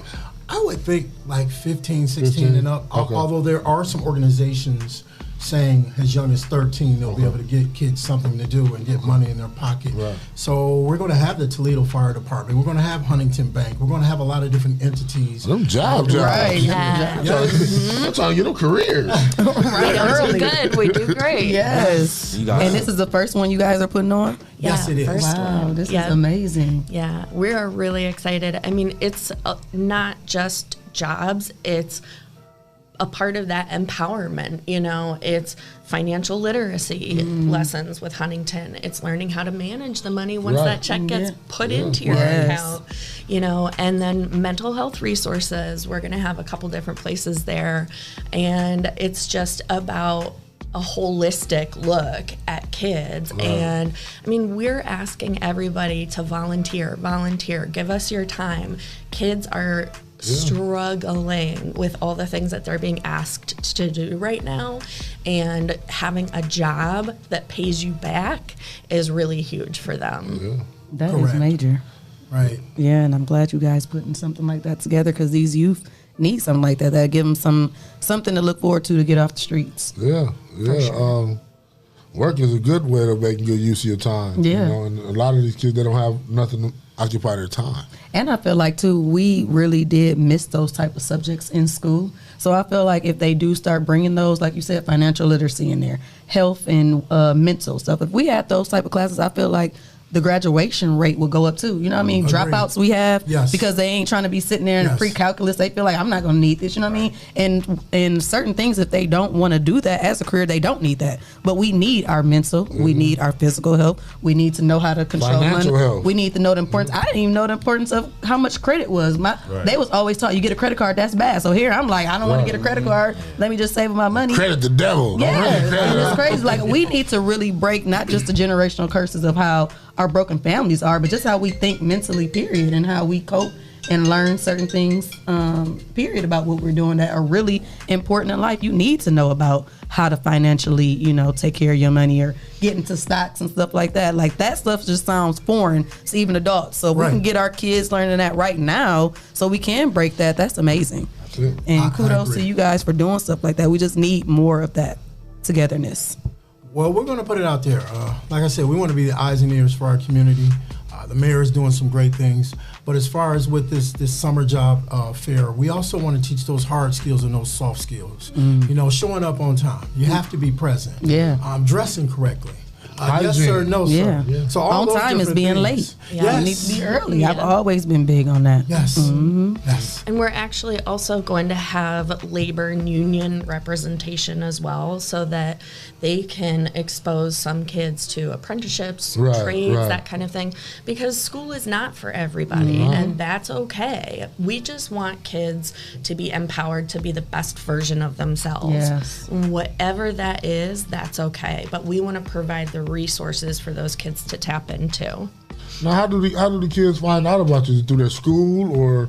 Yeah, so we are fortunate enough to be able to connect with a lot of different community members because of just the wide reach that we have in HRC of all the amazing people who are doing work in the city. We're able to almost immediately go to another partner and say, hey, this is what we're doing. What does partnership look like? How do you want to support us? How can we support you? Right. And it is truly a team effort. Yes. I mean, David and I are here speaking for the rest of the committee, but I think they deserve shout outs. Give it to them. It's Thankful Thursday. Who y'all got? We've got Carla Bockham, who is our superstar these days. We've got Calvin Harris, who is just a ray of sunshine. Shout out, brother. We have our Quantranon Burks, our Q, who is just the light of the committee. We've got Danny Stinson, and man, she keeps us in order. She does. Thank God. And we actually have some youth members. We have Anthony, Lydia, and Dontrell right now. So that's a big part, is that we have youth on our committee to bring us, we More got a youth, bunch of like 30, 40, and 50-year-olds and up people us talking young. about Yeah, that's amazing. We're talking about Facebook, and they're like, y'all. That's not how you reach the kids. That's how you'll reach our parents. You got to be relatable. Oh my gosh. We've also got Dawn Burks. We've got Nikki Sussdorf. And man, we just have such an awesome team. And so it's pretty amazing to be able to tap into all of these incredible people. And in order to be great, you need a team. Beyonce ain't Beyonce on her own. You know, everybody got to have somebody to help them stay on their toes, or you got the creativity. You got to have appoint jobs to people that are really good to bring the vision together. You can't do it by yourself. Right. Now, when is the library going to be back fully running for the kids so they can go to the library on the daily? As far as the library is concerned, we do have a summer read program. We'll be doing a few outside programs also to get kids involved. And hopefully as the numbers continue to go down, we'll be able to open up fully. At Main Branch Library, so many different things. So many things to do down there. Maker Space, man, T-shirts, hats, recording, podcasting. Photography. They even got where you just want to go down there and play the video game. Man, that's where you come see me at. I'm a teen librarian. So in that area, PlayStation, Xbox, so many different things to encourage our youth and keep them busy. Wow, that's great. That's great. So what we want to do is we want to give you guys a chance to let the people know they can find you on social media, and once again remind them about the event you got going on. Facebook is the place to be right now. So that's where a lot of updated information is going to be coming from. But we'll actually have announcements from city leadership as well. So they'll be kind of putting it out there over the next few days, few weeks. Until May 23rd at 2 p.m. Is it too late for any employers that want to come? No, not at all. We are involved, still taking all kinds of amazing people for tabling. So, how would they reach you for that? Just Facebook, or do you have an email? That's a good question. We also have an Instagram account. HRC does. So feel free to reach out, whether it's Facebook, Instagram. Give the City of Toledo a call. We'll get directly back to you. City website. We've got a website on the city page, so it's just the Human Relations Commission. Human Relations. And all of our information is on there. You say Toledo HRC? Toledo HRC on Instagram. Yep. There we go. And we do have a TikTok. We don't use it, but we've got one. find out you be dropping it on TikTok. Yeah, so what time is it again, you said? It is from 2 to 5 2 to 5, p.m. okay. at the Liz Pearson Shelter at Ottawa Park on May 23rd. Come on, come on. Come get you a job, folks. Young people, put some money in your pocket. Come learn what's going on in the city of Toledo, and we're going to make it happen. Yes, so this is amazing. May 23rd, it's a lot going on in the city. That's right. Yeah, it's a hot day. Yes, it is. So, yeah, we thank you guys for coming by today. Thanks for having us. Yes, this was great. And we thank you guys for having the youth empowerment committee wanting to take that on y'all shoulders. Yes. It's a big responsibility. Like you say, sometimes you got to step back and... Yes. And anytime you guys got anything going on, you guys are family here. Make sure you always come in. You can call in and just let us know anything you got going on. Always come back if you guys have something else going on. Definitely. You guys are family. So Thank you so much. Thank you for having us. No problem. Thank you for coming in. Go ahead and send a shout out to our sponsors, HOTBOX, Mud City ENT, Essential Vibes, Mr. Lanseth, the People Salesman himself. Yes, sir. J. Rush Jenny. Yes. Sasha Denise. Sasha. Greater New Psalmist Baptist Church. Amen. The Social Butterfly, Miss Hey, Carter. Miss Carter. Kendall Harvey Sr. Yes. Oh, you know Kendall? Oh, Hey, Kendall, we got your people. He's our guy. That's right, he did. Okay. Yeah. Thanks, You should Kendall. set up a committee. We love Hey. Shouts out. Yeah, shouts out. For all y'all who wondering what Mr. Harvey do, he do plenty of things. Yes. And we have the Hype organization. Hype. And we have Miss Yes. Arlena. That's our girl. That's our girl. That's working together. Yes. And Miss Kenya and her creations. And if you'd like to be a sponsor at the Rise and Grind Morning Show, you can hit us up at Rise and Grind at the419grind.com. And we'll talk to you about being a sponsor. Want you guys to stay tuned. We got representation from the Ohio Innocence Project coming up. And we're going to let you guys know what you can do to help Carl, Wayne, Brady fight for their freedom. Hey. We'll be right back. And like me and Shae always say, until next time. Another great show, man. Oh, that's right. Yes. But hold on though, like where's Clyde? His ass always dipping in Always the dipping off. Like Clyde! Clyde, where the hell is you at?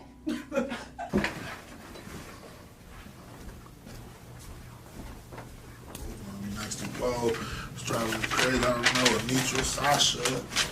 Clyde! Yo. What are you doing in here? I'm here racking my brains trying to figure out who's going to be next to Blow. Oh, that's right. Blow. Next to It is Blow. coming It's up. coming up. I can't wait to see who's gonna be next to Blow. Man. Shae, What? you want to know who's gonna be I next wanna to Blow? know. Toledo, do Hey. you want to know who's gonna be next to Blow? Who y'all think it's gonna be? Well, make sure you are in the building. Kips Retro, Sunday, May 23rd, 7 to 11. Me, your girl Leah Renee. It'll be your girl Shae K in the VIP section. Clyde Green and Jay will be in the building. So make sure you guys get your tickets. They are $10, $20 for VIP, and you can come hang out with us. We're gonna have performances by Anitra Cherie, Sasha Denise, Walter Ray, and many more. So make sure you guys get your tickets. Come hang with us. You don't want to miss it.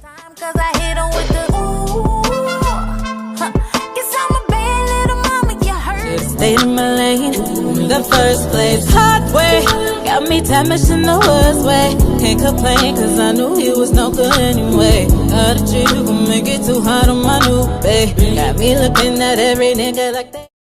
I'll be the same, gon' be by my new name. I'm broken, I'll never be the same, gon' be by my new name. I'm broken, I will never be the same, gon' be by my new name. I'm broken, I will never be the same, gon' be by my new name. I'm broken, I will never be the same, gon' be by my new name. I will never be the same, gon' be by my new name. My first experience going to a dealership, I had bad credit, and the salesman made me feel horrible. I don't ever want you to have that feeling nor that experience. I guess that's why for the past 9 years they call me the people salesman. Good credit or bad credit, it does not matter to me. No matter your situation, if there's a way to get what you want done, I promise you, I will do everything I can to find it. So please be sure to stop and see me today at your people salesman.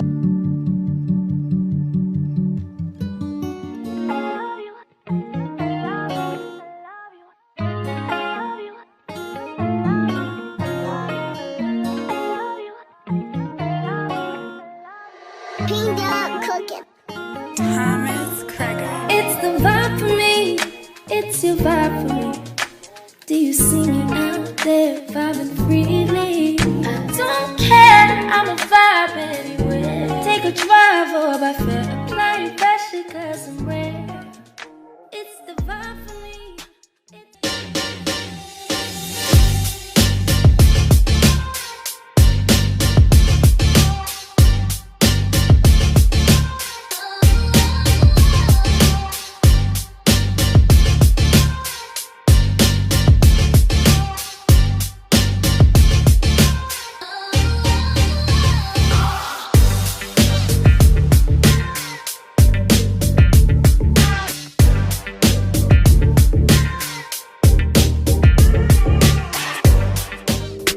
Ohio wanna rise, and you don't want no problem with us guys.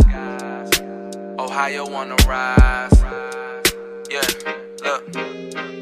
Name a better duo, ain't no niggas you know. I came from the heavens, parked the car on Pluto. The Audemars Hublot, pockets fat as sumo. Women on me, you know, they wanna do the you know.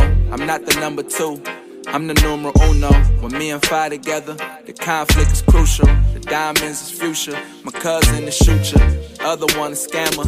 Another one a booster. I like them dark, full of melanin. I'm a fix, she my medicine. Her ass shake like it's gelatin. The plug called, he bout the melanin. Your man called, he bout to tell again. They got him preaching like the Reverend now. This local shit is irrelevant. If you're tired of church as usual and you're looking for something invigorating, exciting with passion, then the Greater New Psalmist Baptist Church, 3251 Glendale, is the place for you. We are a people that's determined to occupy all streets while cultivating cultural change. The only thing's missing is you. Meet us at 3251 Glendale Avenue as we continue to be relevant and occupy all streets while cultivating cultural change.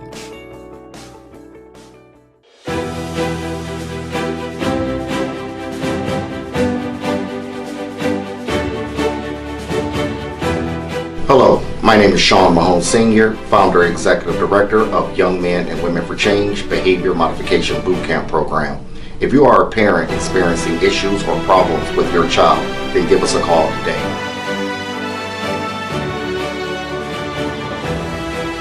Young Men and Women for Change, 567-277-5352. Productive leaders for tomorrow's future.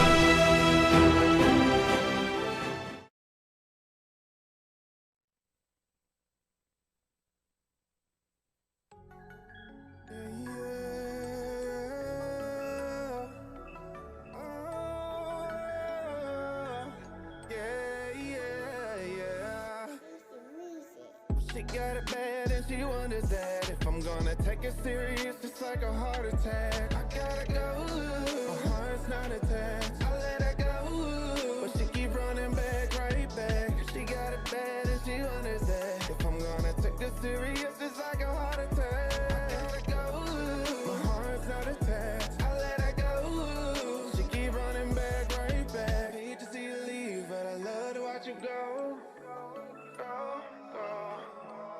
Hate to see you leave, but I love to watch you go. I got trust issues, but I learned from my lessons. All my old exes thought that I was a menace, yeah. Took her serious, but then she cheated like a villain. She wanted bad, but I'm one in a million. 'Cause your love is stronger than a feeling, and it hurts just think about you leaving. I can't waste no more time.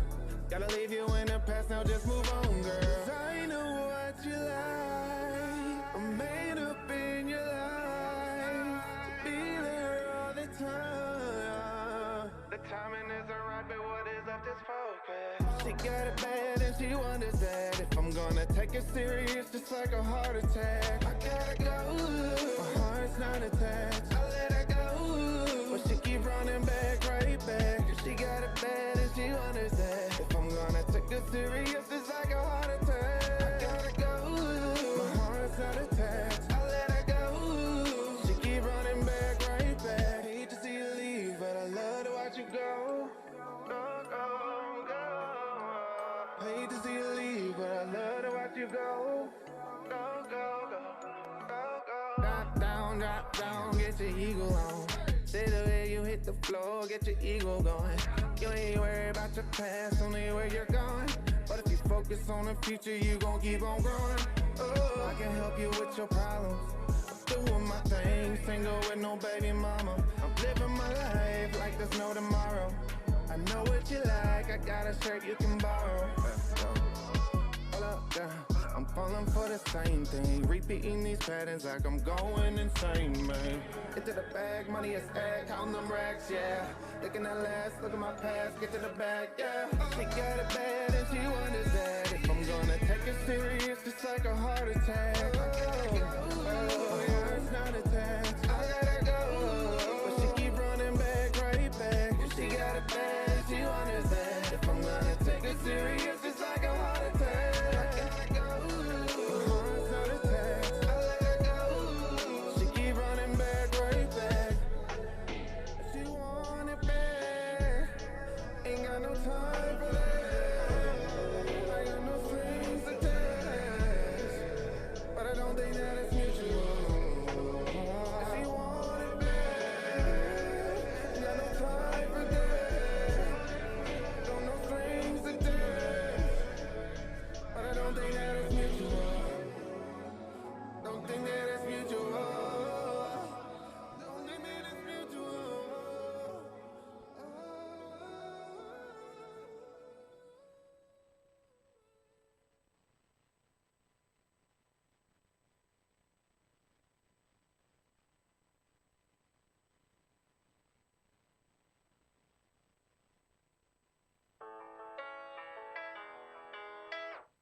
I guess I had to learn the hard way, but I knew better in the first place. Put the blame on my name, cause I know anyway. No way, ain't see it coming from the first day. Should've stayed in my lane in the first place. Hard way, it got me damaged in the worst way. Can't complain, cause I knew he was no good anyway.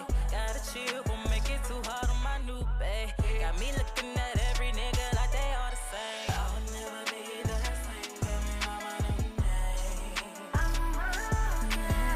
I'll never be the same, tell me my new name. I'll never be the same, tell me my new name. I'll never be the same, tell me my new name. Hey, my name is broken, no offense, I'm outspoken. Rather know what it is instead having me hoping, no joking. He treated me like I'm a token. The more he played the game, the more he had me open. Try to ignore all the shit that I heard. Tryna be down, talking man for his word. Cheated on me while he cheated on her. Lesson learned. It's me all that tryna make it work. Pack this bad bullshit to the curb. Feel like I'm immune to the hurt. Guess it's time I put me first. Guess it's time I put me first. Miss me all that tryna make it work. Pack this bad bullshit to the curb. Feel like I'm immune to the hurt. Lesson learned. I'll never be the same.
You are now listening to the Rise and Grind Morning Show, presented by 419 The Grind. All right. Welcome back. Welcome back. We have everything good? Yeah. Okay. That's why we're back. Get me together. All right. We have all the way from the state of Oregon, we have Judge Deborah Fleck.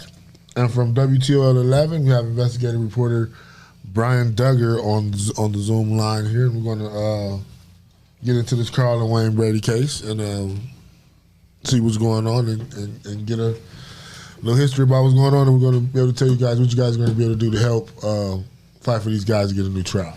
Yes, we thank you guys for tuning in with us this morning. How are you? How you doing, Brian? And Judge Fleck, how you doing today?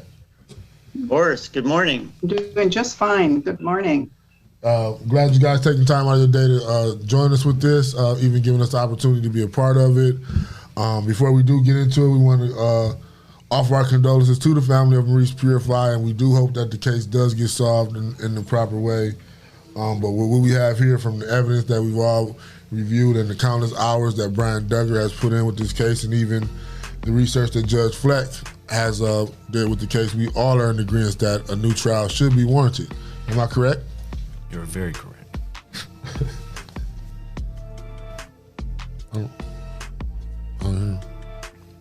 Well, okay, so let's get into it with Judge Fleck. Tell us about your background in the law field. First, Mr. Green, let me thank you for giving me and Brian Duggar of WTOL a chance to discuss this case. I'm really pleased to have the chance to speak to members of the Toledo community about what I think is a travesty of justice, and that's the Lucas County murder convictions of Wayne Brady and Carl Willis over 20 years ago. I am a retired Superior Court judge from King County, Washington, having served over 21 years on that bench where I presided over several murder trials. I served in all the departments in our court and was chief judge of the Unified Family Court and of our very large regional justice center. I served as president of the Superior Court Judges Association, working extensively with the legislature for over a dozen years on issues such as race and justice and criminal justice reform. And I also served as a co-chair of the Board for Judicial Administration, which is the judicial policy-making body in Washington State with our state's Chief Justice. So that's my background. I don't like to toot my own horn, but I really care about this case and wanted to just give you a bit of background, Mr. Green. That's great, and we appreciate that. So I guess I got some questions here, and this one is going to pertain to all of us, but I'll let you and Brian go first. And what is your connection to Carl Willis and Wayne Brady in this case? Brian, why don't you start? Okay. Yeah, my connection, basically, I'd gotten a letter from the Ohio Innocence Project, and it's not uncommon as an investigative journalist to get letters from people saying that, hey, I've got this client who's innocent. So, I get that letter, and I'm obviously a little skeptical at first, but I did do a little due diligence and went through and got the court transcript and read the entire transcript. And it was pretty obvious to me that there were issues with this case right away. And, it kind of built out from that initial court transcript to then getting the police file and then arranging interviews with Carl Willis and, Wayne, and ultimately Travis Slaughter and everybody involved in this case. So it all kind of started with the interviews with Wayne and Carl. And in my mind, they were they told the same stories. They were very sincere. They were very believable. I mean, Carl was very passionate that he had nothing to do with this. I mean, Wayne is a much quieter guy, but it was equally easy to believe what he was telling me. So, so it kind of just took off from there, from those two interviews. And it, I just, like I said, I spent hundreds of hours on the case, and I thought there were some obvious issues. So for me, I imagine it's perhaps considered pretty odd that somebody all the way across the country in Washington State would be interested in this Ohio case, but I have a strong personal interest for two reasons. First, Wayne Brady is my daughter-in-law's second cousin. That's a really strong pull for me. Right. And second, I always felt really fortunate that, to my knowledge, in not one case that I presided over was there ever an issue raised of wrongful identification or wrongful conviction. So this case really speaks to me for those reasons. Okay. And for me, I attended elementary school with Carl and Wayne. They were my childhood friends. They came over to my house and played. I went over to their house and played. We played in the neighborhood. I have friends that are friends with them as well. So it's really personal to the neighborhood. Mm-hmm. To the south side. We all know. So it's just a personal case. So, Brian Doug, I want you to kind of give us a background of what happened in the case. Yeah, so the story was that, this is the facts. Maurice Purify was walking home early in the morning of June 15th. He'd been over his, I guess you could call him a girlfriend, as much as she could have been at the age of 13. But he was walking home from that house, and at some point, it was about a mile between his girlfriend's house and his house, and somewhere in between, during kind of an alley area, he was confronted by somebody. He was shot once in the chest, 4 times in the head. Somebody that was driving home from work early the next morning encountered the body lying in the middle of the road. They initially believed that he possibly could have been struck by a car. When police got there, they ended up moving the body, and they could see that he had bullet holes in the back of his head. From that point, that's where the investigation jumped off. There wasn't any obvious DNA. The pockets were turned out. The shoes were taken off. It clearly looked like somebody was looking for money or drugs or something. But there wasn't any obvious DNA. I think they found the casings, but there weren't any witnesses. So that's kind of the nuts and bolts of it.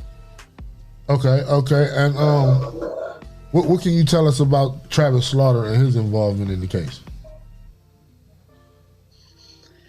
Yeah, so at some point during this story, a call was made to Crime Stoppers, and it was from a woman, and the woman was identified as Chandrea Rayford. Now, Chandrea Rayford later told me that she did not make this call, that her personal friend Rachel made this call.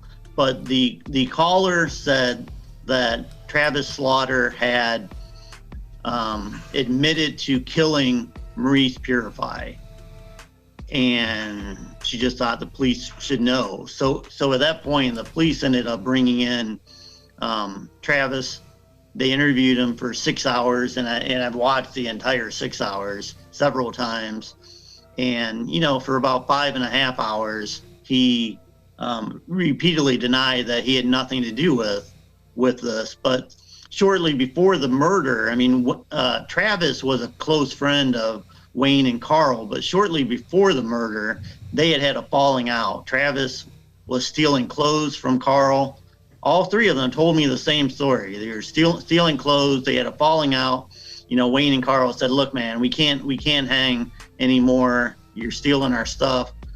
We're cool, but we're just not going to be friends anymore." And at that point, he said he hated them and he wanted to get back at them. And at some point, he told me that he actually went over to Carl's house, confronted him, tried to pull him into an alley to talk. And Carl said, "No, man, if you want to talk to me, talk to me right here."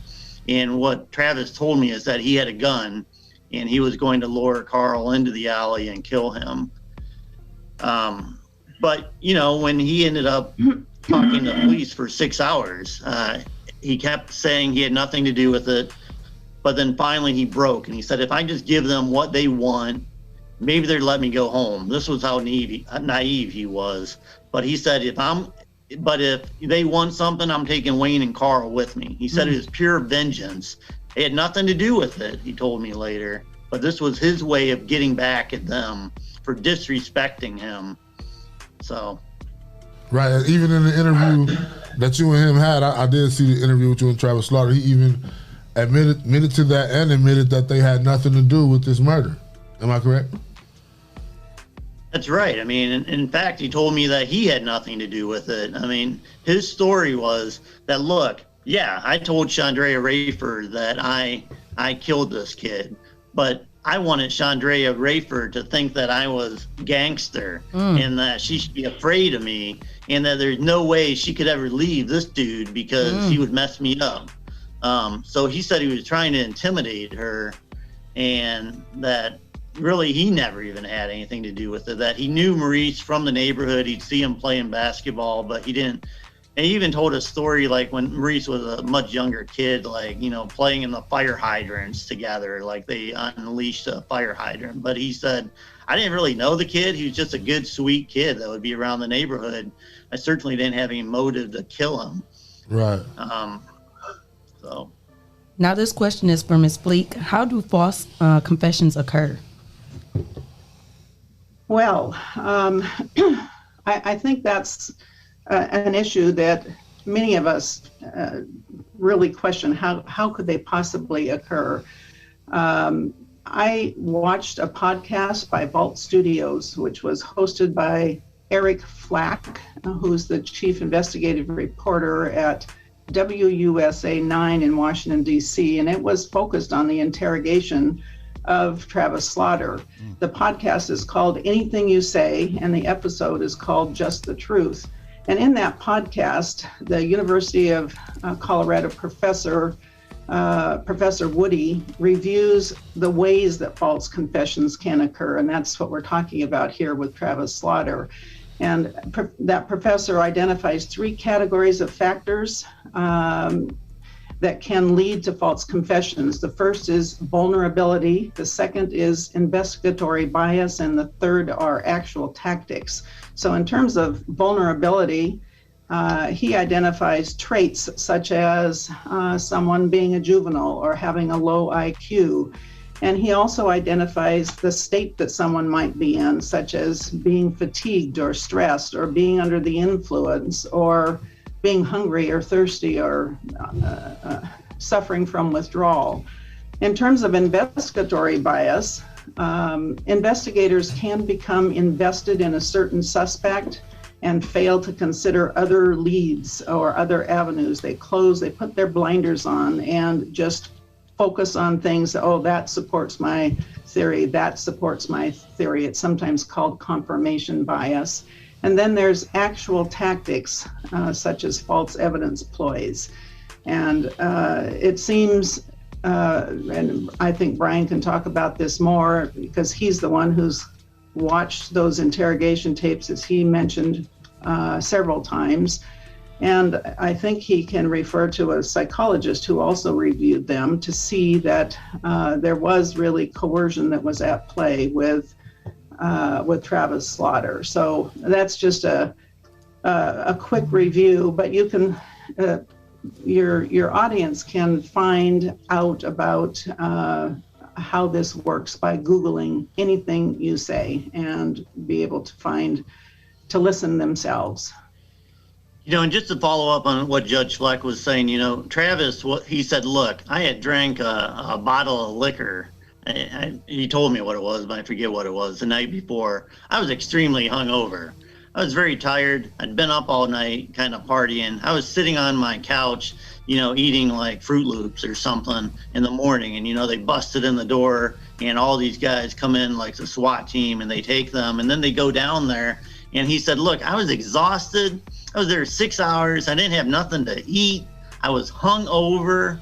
I was just super tired. And they kept telling me, you know, at one point they'd be really mean to you, you know, in an interrogation and say, hey, we know so-and-so already said that you were involved. But at other moments, they'd be really sweet and compassionate and saying, hey, man, you're just a young kid. We know you're not the brightest guy. I mean, I think they actually told him that. And maybe you didn't know what was going on. But if you just let us help you, we will get you out of this. So just tell us what we know that you're having nightmares, and it could even be the devil inside you, kind of trying to get out, and we just know you want to do this. So they used a lot of different techniques with him, and the psychologist did actually look at that after the fact, I think before Wayne and Carl's trial, and he did determine that they were coerced.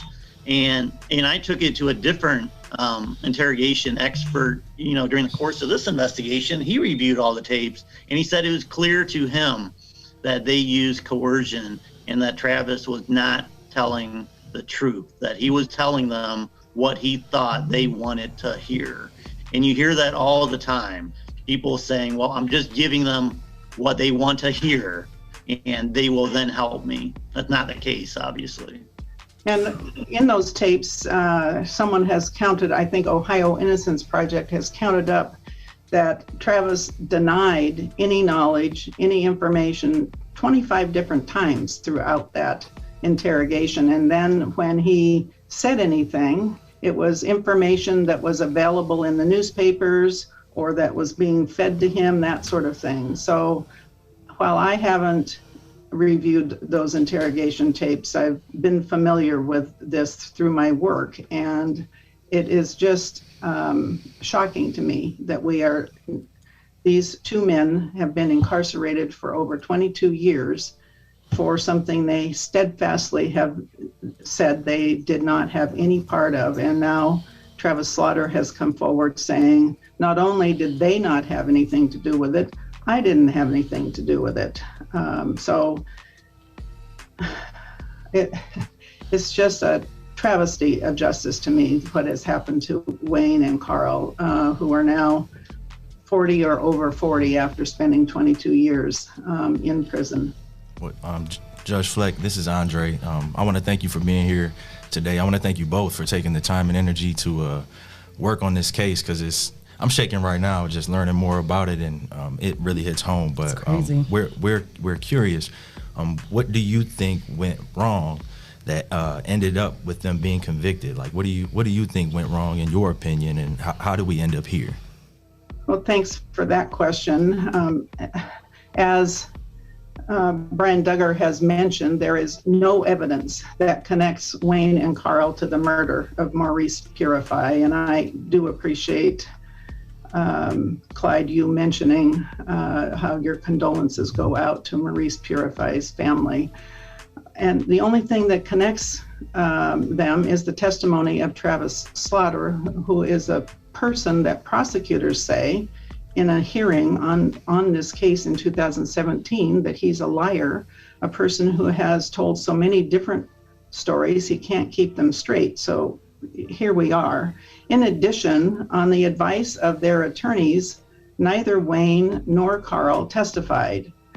No, and that's not unusual, but no other witnesses were called by the defense, despite them having alibis. The jury never heard their alibis. That could have been put on by people who could support the alibis. Wow. And the report, was watching a report that Mr. Duggar did, and he spoke to a gentleman that was the foreman of the jury, and he had saw Wayne and Carl, just saw their testimonies for the first time, them telling their stories, and he's like, had we known this, like had we seen this, it would have definitely changed, because he said that they were totally divided when they went into deliberation. Absolutely. He said that they deliberated for 3 times as long as the trial was. Right. He was like, in hindsight, he's like, that right there is very telling, and I wish that, I would have heard these gentlemen's stories. And Carl even stated that he wanted to testify. He had witnesses that wanted to testify on his behalf. His sister. Yep. What? And they didn't let them. Wow. He was advised not to, because there was no evidence. He said that his lawyer told him there's no evidence. They can't get you. They can't. They can't get you. I thought they had a winning case. What? Oh my goodness. Yeah, and if I could just jump in here, that interview with the jury foreman really was, fascinating. And even at this point, he still reached out to me several times over the past several months, just saying, hey, is there anything else I can do? Because he was really blown away when I showed him all that I had uncovered, showed him the interviews, and he said, look, the thing we used against them were a couple things. We used the fact that they did not testify. We figured if these guys were innocent, they would be screaming from the top of the mountains that we had nothing to do with this. But again, they were told not to testify. They wanted to. That's crazy. And you know, Travis Slaughter, I mean, look, the state cut a deal with him. I mean, he had an underage rape case that they linked into this case and said, hey, we'll put that in with this case. We'll give you 18 years. You'll be out. You know, if you just tell us what we want. But something else the jury looked at, Chandrea Rayford had gotten on the stand, and she was the one that supposedly called in the Crime Stoppers, and she was supposed to say that she overheard a conversation between Wayne and Carl and Travis, and that she believes that they're all involved. But she later told me that she did not hear this conversation. They wanted her to say this, and she just stopped on the stand. She just looked at him. She just stopped. And the jury foreman told me that, well, we believe she was terrified of these guys because she was looking at them and she didn't want to say anything because they were going to come after her. And she said, that's ridiculous. I wasn't scared of them. I didn't want to lie. They wanted me to lie on the stand, and I didn't know nothing about this. And I'm just a little kid. I'm 18 years old. You know, I'm really a naive kid, and I just didn't want to tell a lie. Wow. There's a couple of other things that I wanted to mention too. When she had taken the stand and then refused to testify, then of course the normal thing for the judge to do, and that the judge did do, is specifically instruct the jury not to consider that testimony. She got on the stand, said her name and a few other background pieces of information, but that testimony was stricken and her presence was stricken essentially. And they were instructed not to consider that, but as Brian said, they did consider it. And then also they considered the fact that they didn't testify in their own defense or mounted defense, and that all over the country there's an instruction that you cannot consider that because it's the state's burden to prove that somebody is guilty, not a person's obligation to prove that they're innocent. And finally, the second thing I did want to mention as I jump back in here is that there was a shockingly low amount of defense funding for this aggravated murder trial. The court records show that Mr. Brady's attorney billed less than $3,000 and had only 9 hours devoted to investigation. And as Brian has said, the trial was, I think, only 10 hours long, and the jury deliberated for 26 hours. And they reported at one point that they were deadlocked. And there were no Black members on this jury. And to me, that all speaks volumes about unequal justice. I think Brian has some information about the improvements in funding for these kind of cases, perhaps following your investigative reporting, Brian. Yeah, I was actually going to add one other thing. You know, the foreman said when they went back into the deliberation to deliberate, I mean, the two things they mentioned right away was, can you believe that woman, you know, Chandrea stopped? I mean, clearly she was scared of them. And can you believe these guys didn't testify? So, I mean, right away, these were things they were talking about when they weren't supposed to be talking about them. But something I did not know going into this investigation, that is in Ohio, each county has what is called an appointed counsel cap. So when you're appointed counsel, each county has to set an amount of money that you can spend on individual cases. So in Lucas County's case, for aggravated murder, they are only allowed to bill $4,000. Now they can petition the judge to for excessive. If they bill over that, they can petition the judge, and often he will grant that. But what I found looking at the records is that often attorneys would go right up to that amount of time. You know, like $75 an hour up to $4,000, and then they stop doing their work. And I found this over and over. And as Judge Fleck said, I mean, they're only like $2,800 for Wayne's defense. And so Lucas County is $4,000 for aggravated murder, but if you go down to Allen County, it was $16,000. So it depends on where you get charged in the state of Ohio, the amount of money that can be spent on your defense. So after this, I did a separate investigation on this, and several counties, including Lucas County, have actually amended their appointed counsel caps somewhat. Safe to say, would it? I mean, Wow. not safe to say, but I guess would you say that these guys basically fell through the cracks, so to speak? I mean, they had people around them who didn't really care one way or the other what happened to them. I mean, I think it's very safe to say that defendants who are, inner city kids don't have a lot of money. I mean, they're not playing on a level playing field, as opposed to somebody that can come in there with a lot of money and hire a big time attorney. I mean, people are always looking at them, this all white jury looking at these two inner city kids who looked mean. I mean, that was described to me. They looked mean, that they could have done something like this. Wow. So they were not playing on a level playing field when that trial started. I don't know about you, Brian, but when I looked at Carl, he looked more scared than me. Terrified. Yeah, I've talked to Carl and Wayne many times. I mean, they often call me, and just to see kind of what's going on in the case, if I've heard anything. And Carl, I mean, it's really hard to picture him doing what the jury said that he did. I mean, both those, I mean, they come across as very sweet. I mean, who knows what's inside of people, what they're capable of. But my impression with dealing with both of them is that they do seem to have good hearts. Yeah, absolutely. And like it was said many times about Carl, he was in school. He was very funny and mischievous, and we joked around a lot. But I could never see him just taking somebody's life like that. And this is a justice system that we taught to believe in and put faith in, but it's clearly contaminated. You know what I'm saying?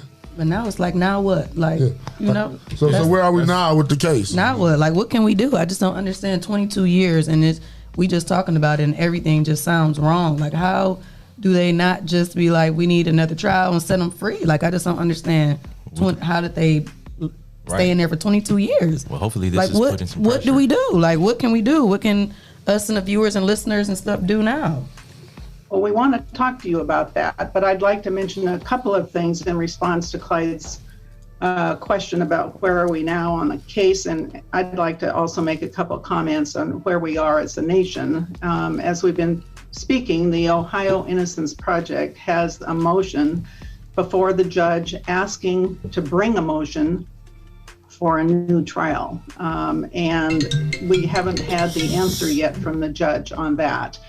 But more broadly, I think we've reached a pivot point in our country where there's finally, in my view, much broader recognition among white people of the devastating toll that systemic racism has taken on blacks and other people of color, that they have endured, especially in the justice system. And of course, black people and other people of color understand that, live it every day. But to me, the pivot point has been much more conversation amongst white people, and there are a lot of white people in power and so on. So that has an impact, I think, on cases like this.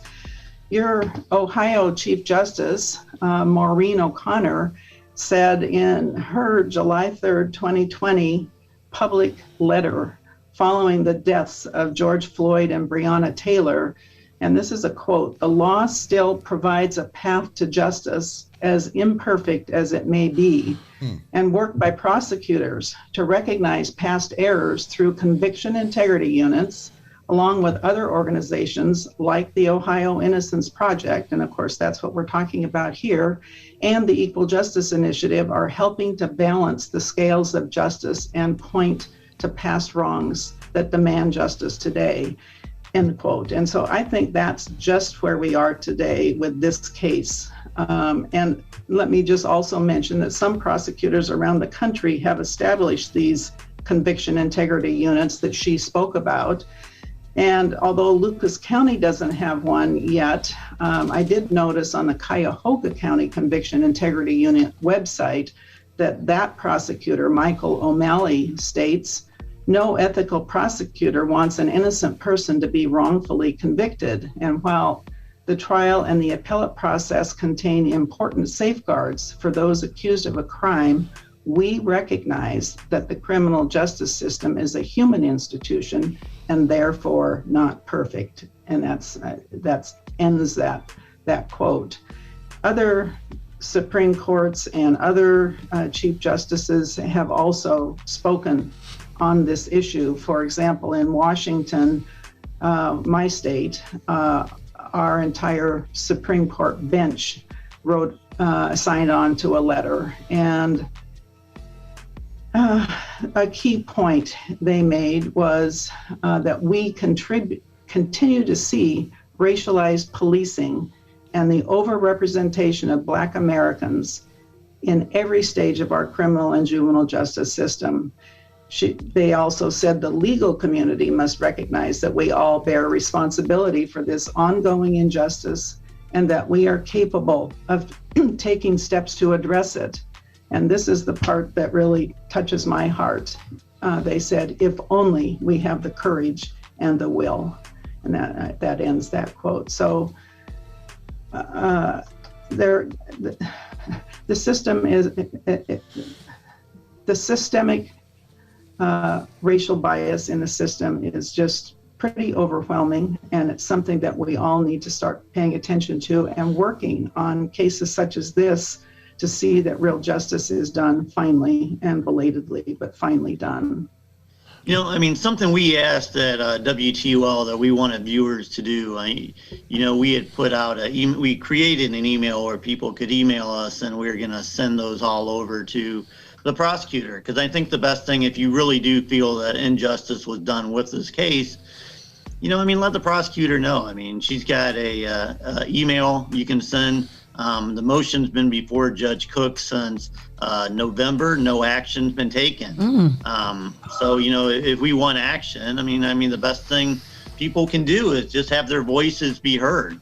Reach out to these officials and say, "Hey, there's something wrong with this case. What's going on?" We just, if you believe they should get a new trial, then, say that. And I think they are likely to respond to public pressure. And that other big push that we had made, as Judge Fleck said, was about conviction integrity. Lucas County, they have a horrible record as far as reviewing cases and overturning any wrongdoings. And, Wayne County up in Detroit, they have, at this point, more than a dozen people have been freed because of wrongful convictions. So I think conviction integrity is something that's growing in popularity around the country, and I have pushed for it in Lucas County, and I think people should make that voice heard. Why can't we have conviction integrity so someone else can look at these cases with a fresh set of eyes and make sure that justice has been done? Because that's the ultimate goal in these cases. We want justice for Maurice, but also justice for Wayne and Carl. We want to make sure the right people are convicted. Right. And Clyde, there's this National Registry of Exonerations, and as of yesterday, 2,783 people have been exonerated in the last since 1989, and 30 of those exonerations occurred over the past 17 years with the help of the Ohio Innocence Project. So I do think it's fair to say that there are many more defendants who are serving long or lifetime sentences for crimes they didn't commit, because as Mr. O'Malley, the Cuyahoga prosecutor, states, the criminal justice system is a human institution and therefore is not perfect. So Brian has mentioned contacting the prosecutor, Ms. Bates, to ask her office to reevaluate the case. Another thing people can do is write to the newspapers about the case and about hearing about it on this podcast. And they can ask that justice be done for Carl and Wayne. A third thing is to share this podcast and the Guilty Without Proof videos that Brian Duggar has posted on YouTube with your social media contacts, and spread awareness of Wayne and Carl's wrongful conviction. I think if you ask your viewers to use their social media to spread the word, we could really have an exponential impact with thousands of people taking action. This podcast could do a tremendous amount of people just use their social media. And fourth, it would be important to contact the Ohio Innocence Project if anyone has any information about what actually happened to this child, Maurice Purify. It's never too late to bring a guilty person to justice in a murder case. And so it's not only about Wayne and Carl, it's also about real justice for Maurice, a child who was gunned down. And I think Brian has had other leads that he has brought to the attention of police and prosecutors and so on that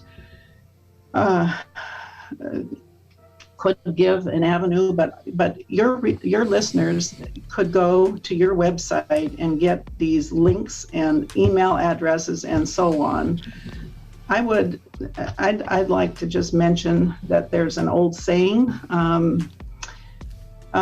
when people think, I wonder if there's anything I can do to make a difference, and that saying goes like this: I am only one, but I am one. I can't do everything, but I can do something. So I would really encourage your listeners to go to your website and find these links and email addresses, because each of us can do something, and it might well make all the difference in the world for Carl and Wayne's case and for their freedom. I just would really urge your listeners and hope that they do go to your website and get these links and email addresses so they can make contact. There's something else that will be added, I think, to your website, just a short paragraph about this case that they can use in contacting Miss Bates and contacting the newspapers and so on, that might be helpful to them. Now, I did have one more question concerning the situation, because watching Brad Duggar's report, he was saying that one of the prosecutors wouldn't want to retry the case because they didn't have any new evidence or any new witnesses to kind of put on the stand, which would cause them to have a blemish on their record. Is that part of it too? The prosecution doesn't want to take that mark on their record, but have somebody's lives in jeopardy because of a blemish or a wrongful accusation? Well, I mean, I hate to think that might be a possibility, but I mean, certainly prosecutors often, they want to protect their record. I mean, I would hope that they're ultimately seeking justice, but I did ask the lead prosecutor in this case, Andy Laster, and I said, if you had to take this case back to trial, you wouldn't be able to try it because you have no witnesses. And he said, yeah, that's true. We could always put what Travis said before back on there. But at this point, after I talked to him there, I later got Travis on camera and he told me something much different. So even if you don't believe Travis, what he told me, you can look at Travis, who's told many different stories, and see that he's not a credible witness. Right. And so, I mean, they certainly, if they had to take this back to trial, they don't have any witnesses that I can think of, and they certainly don't have any evidence tying them to the case. So it'd be very difficult for them to do that. Let me just mention one other thing too, Clyde, that prosecutors as attorneys have a special duty under ethical rules to see that justice is done. And they have a duty under a model code of ethics to investigate further when there is something brought to their attention that a conviction may be erroneous. And in this case, even though it's over 20 years since the conviction, the new evidence, and that's what's required, is to come up with new evidence to seek a new trial at this late date. The new evidence is these interrogation tapes, which Brian has already talked about, how coercive the interrogation was, how 25 times Travis Slaughter denied, and so on. And then the newest evidence also is a declaration that Travis Slaughter signed in December 6th of 2019, in which the new evidence is not only were Wayne and Carl not involved, but he himself wasn't there. He didn't know anything about this. And so that constitutes sufficient new evidence, in my view, to allow a new trial at this point in time. And there are many ways. They could also simply just reach an agreement that they have served 22 years. Maurice, who testified he shot, I believe, Brian, that's correct, that he testified that he shot Maurice. He only served a total of 16 years for both murder and rape. And in all likelihood, I would say he entered that plea bargain in order to save himself from what Carl and Wayne are suffering from, a life sentence in prison for something they have steadfastly said they did not do. And it is, it's heart thumping to just imagine yourself for a minute locked up in a prison day after day for something you didn't do under the circumstances of this case. It just is compelling to me that justice needs to be done for Carl and Wayne. And I'm very hopeful that with your broadcast, Clyde, and others, you'll be able to encourage your listeners to take action. And if I can jump in there real quick, I was looking for this email, but an email that we had created that people could reach out to us is demandchange@WTOL.com. So demandchange@WTOL.com. People can just email us and say, hey, I want this looked at. What do we have to do? I mean, just give me their thoughts, and we can compile all these and send them to the appropriate people. Absolutely. Demand Change, DEMANDCHANGE @WTOL.com. And then also we want to share J Bates @co.lucas.oh.us so that hopefully our viewers can help bring more attention and awareness to this. And we are just so grateful to be able to speak with you guys today and hear from you. And I'm sending my email out now. And like the judge said, like Judge Fleck said, and we spoke prior about this as well. It's like white people are getting tired of being accused of being racist too. You know what I'm saying? And they're taking a stand. That's the program that she was talking about, where they intervene and they're getting all these cases overturned because they getting tired of being accused of racist too. Well, right is right and wrong is wrong. And this Brian and Judge Fleck, we actually have Carl Willis on the line. Carl, Bubba, what's up, baby? No, this Wayne. Oh, that's Wayne. That's Wayne. I'm sorry. We got Wayne on the line. What up, Wayne? What's up, y'all?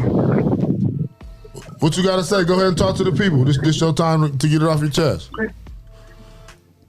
Man, I just want to thank everybody, man, for their love and support, man. I appreciate the positivity, the good vibes and everything. And, we trying to get us back where we need to be, man, where we belong from the jump. We trying to get you home. It's unfortunate we had to go through this from the get-go, but, I can only gain strength from this, man, and I ain't looking back, man. My focus is on the future. It's on forward. I'm trying to go farther in life and do better things, Absolutely. Do you have an email or any kind of contact where they can get you and send you letters of support or anything? JPay. Your JPay? What's that so we can pin that in the comments for the people? This call is originating from an Ohio correctional facility and may be recorded and monitored. They got to put the JPay app on their phone and then add me. They got to put, add one of us or both of us. They put our emails and pictures and videograms and stuff like that there. Okay, so they add the JPay app and they just type in Wayne Brady or Carl Willis to find you. You was breaking up. And then they put in our prison number, which mine is 390-056 and his is 390-057. Okay, we're gonna get that information up in the comments and on our website so people can reach out to you and support you guys as well.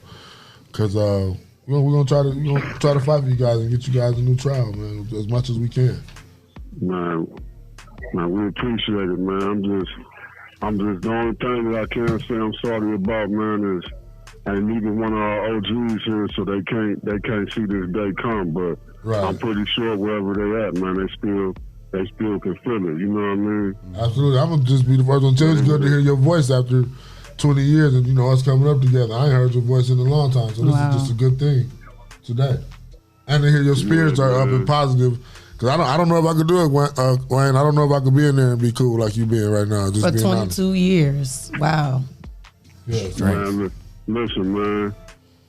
You know, we went through a lot of things coming up in the environment we came up from in the community we was in. So, you know, that already structured us and gave us the foundation to be able to endure whatever, you know. Yeah. But all the love and the support from everybody else out there is what make me even stronger. I know you got a lot of love and support coming from the 419 grind. Yes. Man, the 4-1 grind, man, that's what's up, man. Y'all, hey, I got mad respect for y'all, man.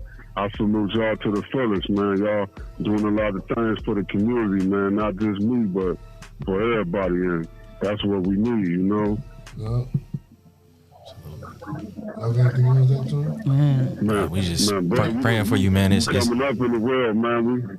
I'm trying, man. We came a long way. We praying for you, man. We trying to get y'all home and free. Brian Duggar, do you have any thing you want to say to Wayne? Yeah, like I said, I talk to Wayne every once in a while, but I think Wayne, I mean, tell people what it's like. You told me you're innocent. I mean, just reinforce the fact that, you know, you're innocent and what it's like being in prison for something you did not do. To tell you the best way I can describe it, it's like a dream I can't wake up from. You know what I mean? It feel like something like I thought about it one day and I just dissected and broke it down to myself in my mind, and I thought like it was like if I was in the shallow end of a pool and I'm drowning, but I could just stand up and you know what I'm saying, and walk out or get air, but something got me paralyzed, you know what I mean? I can't do something so simple. Wow. You know what I mean? So I just in here, man, I just stay stuck like inside the bubble, man. I stay like in the Matrix, man. But at the same time, you can't get too far from your own world and your own thoughts either and let it take you away from reality. You know what I mean? You got to have a balance, man. So I just try to keep it balanced, man, and stay positive, man, and not really become one with this world that I'm in. You know, I'm not a part of this place. I'm just here. Wow. Yeah, you know, to Maurice's family, and I think that's an important message too. I mean, look, I mean, you told me that you believe that you didn't do it, but obviously you want justice done in this case. Right, you know, I feel for their family because I understand, and at one point in time, you know what I'm saying, I had different feelings. It kind of upset me because I was disappointed that they were so hurt that they just wanted to blame somebody. But I understand, you know, coming from where I done been, I come from the same community as them. I lost many people, and you know, like the youngest these days, you know, they get angry and they want to take that out on somebody. But as a grown man now, you know what I'm saying, I'm 42, I'm mature, man. I think about it like this. I understand their pain, you know, because I lost people too since I've been in here, and that stuff hurt every day. I think about them, and I can't get them back, you know what I mean? And it's going to hit me worse once I'm free, and the reality is really set in that I can't hug my mama or my grandmother or my auntie, you know what I mean? Stuff like that. And, hey, Wayne, one last thing. Have you forgiven Travis Slaughter at this point? Right, let me say one more thing. Like, it was his Mother's Day. This call is originating from an Ohio correctional facility and may be recorded and monitored. Yeah, man. See, this the thing, right? At times I was weak, man, and I had a lot of focus and anger and rage, you know what I'm saying, that what he did, but he was used, man. Them people misuse him, you know what I'm saying, to get to me. I don't necessarily look at him as the full source of that now, as I've been gaining more information about it all. And to be honest with you, like, I feel for him because I can't imagine what he's going through. All the things that he wrote me and he told me that has affected his life, I haven't experienced all that. So, you know what I mean? And I look at it like this, how I was bred and I was raised and I was taught. You know, I embraced him as my brother, so even if we don't get along these days, you get what I'm saying? The thing is, he gonna always be in my heart like that. It hurts so much because I still love him. Man. I'm never gonna hate nobody. That's not in me. You know what I mean? And I haven't talked to him in a long time since me and him wrote each other letters way back in the 2000s. And I just hope that he's doing all right. He's doing well out there, and, you know, that he keeping his mind together, because I can only imagine how much, you know, that harm his mind. Just this situation with us not being able to be free, and then his other issues that, you know, I ain't gonna tell all his business, but I'll let him do that.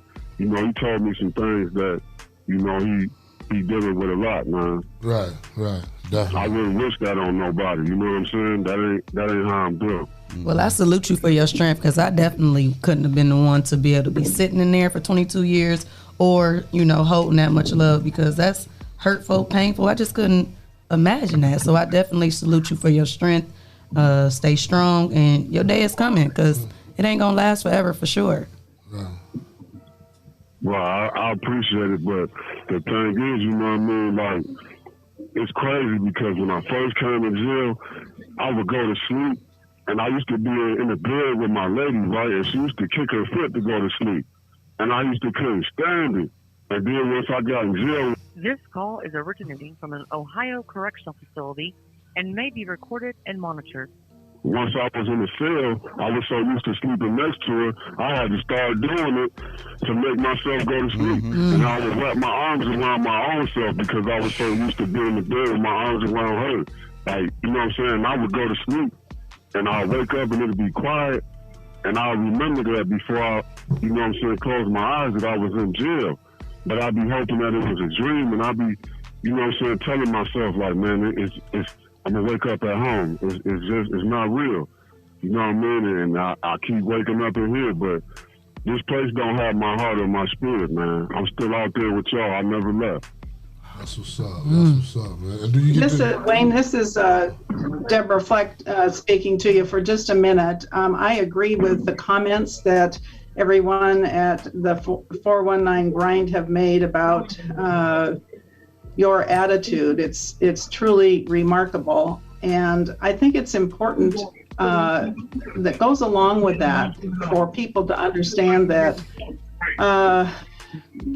2 years after your conviction, Travis Slaughter did write a recanting affidavit, and he also wrote letters to you and Carl asking for forgiveness. And he also stated to a different inmate that a medical diagnosis he had received was God's punishment for lying about the two of you. So it's particularly kind of you to recognize how terrible he feels. He has expressed that, and then again in this most recent affidavit he signed in December of 2019. I just want to commend you and tell you how impressed I am Wayne, with your attitude and your sense of forgiveness for what Travis did to you and to Carl in his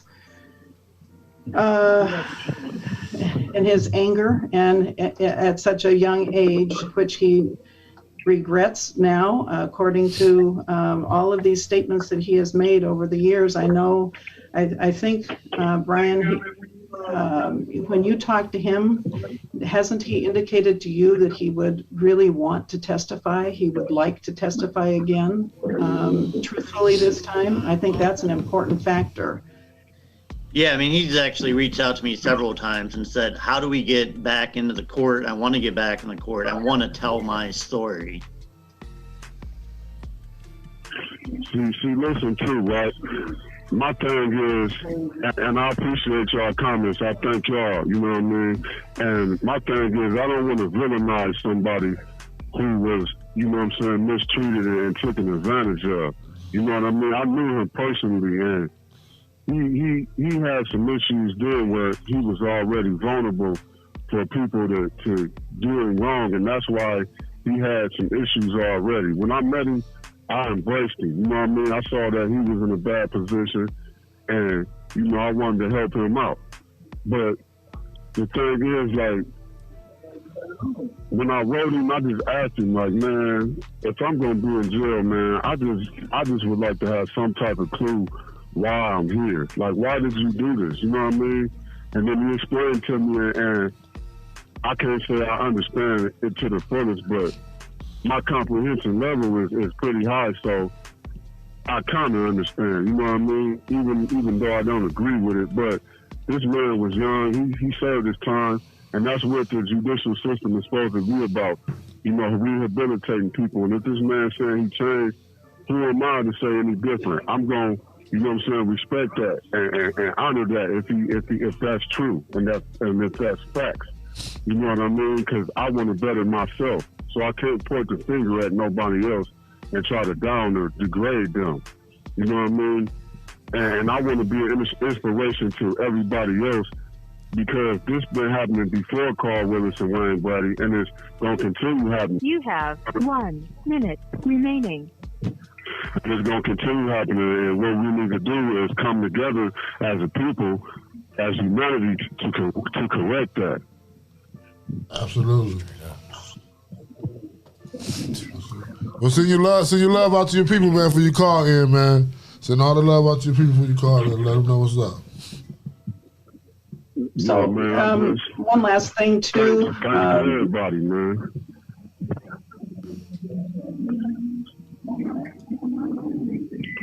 Clyde, my understanding is that Travis pled guilty to involuntary manslaughter and testified against Wayne and Carl in a plea bargain, right. And he was released from prison in 2016. Presumably, he took that plea bargain to avoid what has been this devastating loss of freedom that Wayne and Carl have suffered for the last 22 years while serving out their sentences. And as a former judge, conviction of the wrong person has always been, for me, the most troubling potential consequence of serious felonies with lifelong sentences, especially in cases with multiple defendants like this, where one person, for whatever reason, comes forward with something, as in this case, that appears so clearly to not be true, and convicted these two men who were barely teenagers, still late teenagers or early,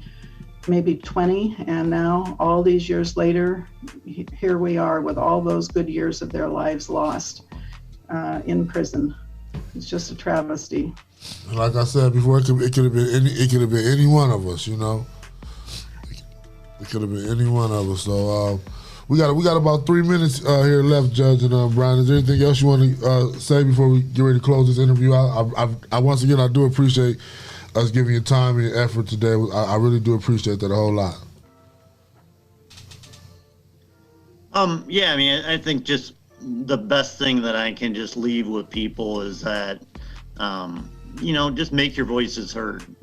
I mean, you can make a difference. I mean, we see that throughout history. I mean, it starts with, a handful of people and turns into a movement. I mean, so make your voices heard.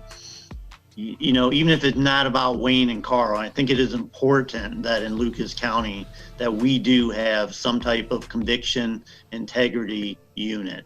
So make that known. I mean, that is a goal of mine. I think we need that. Well, we here at the 419 Grind here to help you.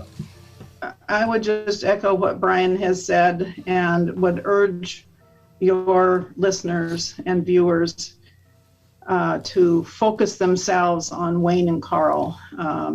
22 years. It's just beyond comprehension, really, when you, as you said, Clyde, when you try to put yourself in, it could happen to any of us, especially people of color. It happens, as you know, having lived it, having lived this bias and in systemic racism in the system, criminal justice system, as well as all other areas of education and jobs and so on. They're just, so I'd just like to urge people to focus on Wayne and Carl in their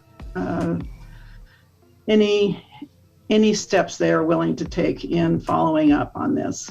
Thanks so much for having me, and I'm sure Brian appreciates this opportunity as well. He's got a big microphone and a big video on the television station, but with social media and podcasts, there's a whole nother avenue out there for, and I want to thank you for having us today.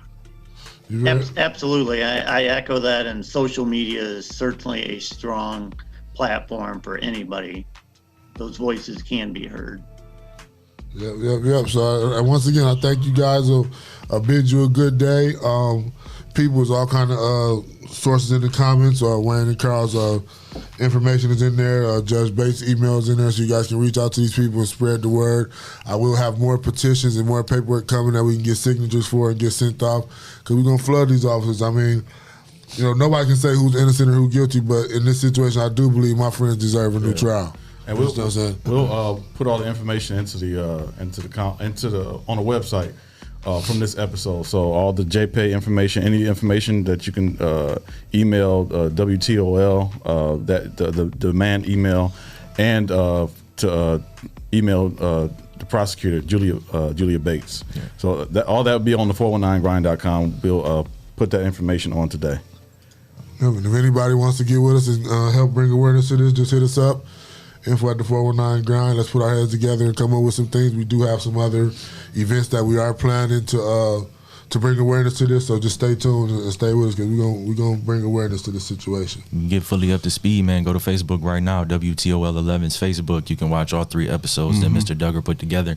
It's not only a great story, but it's a well put together production. Actually, it's 4, because he has a one-on-one with Travis Slaughter, a one-on-one with Carl Willis, and a one-on-one with Wayne Brady, and then he has a whole nutshell of the case. So it's definitely something that you want to watch, and you will value your own opinion on the situation when you watch it. Absolutely.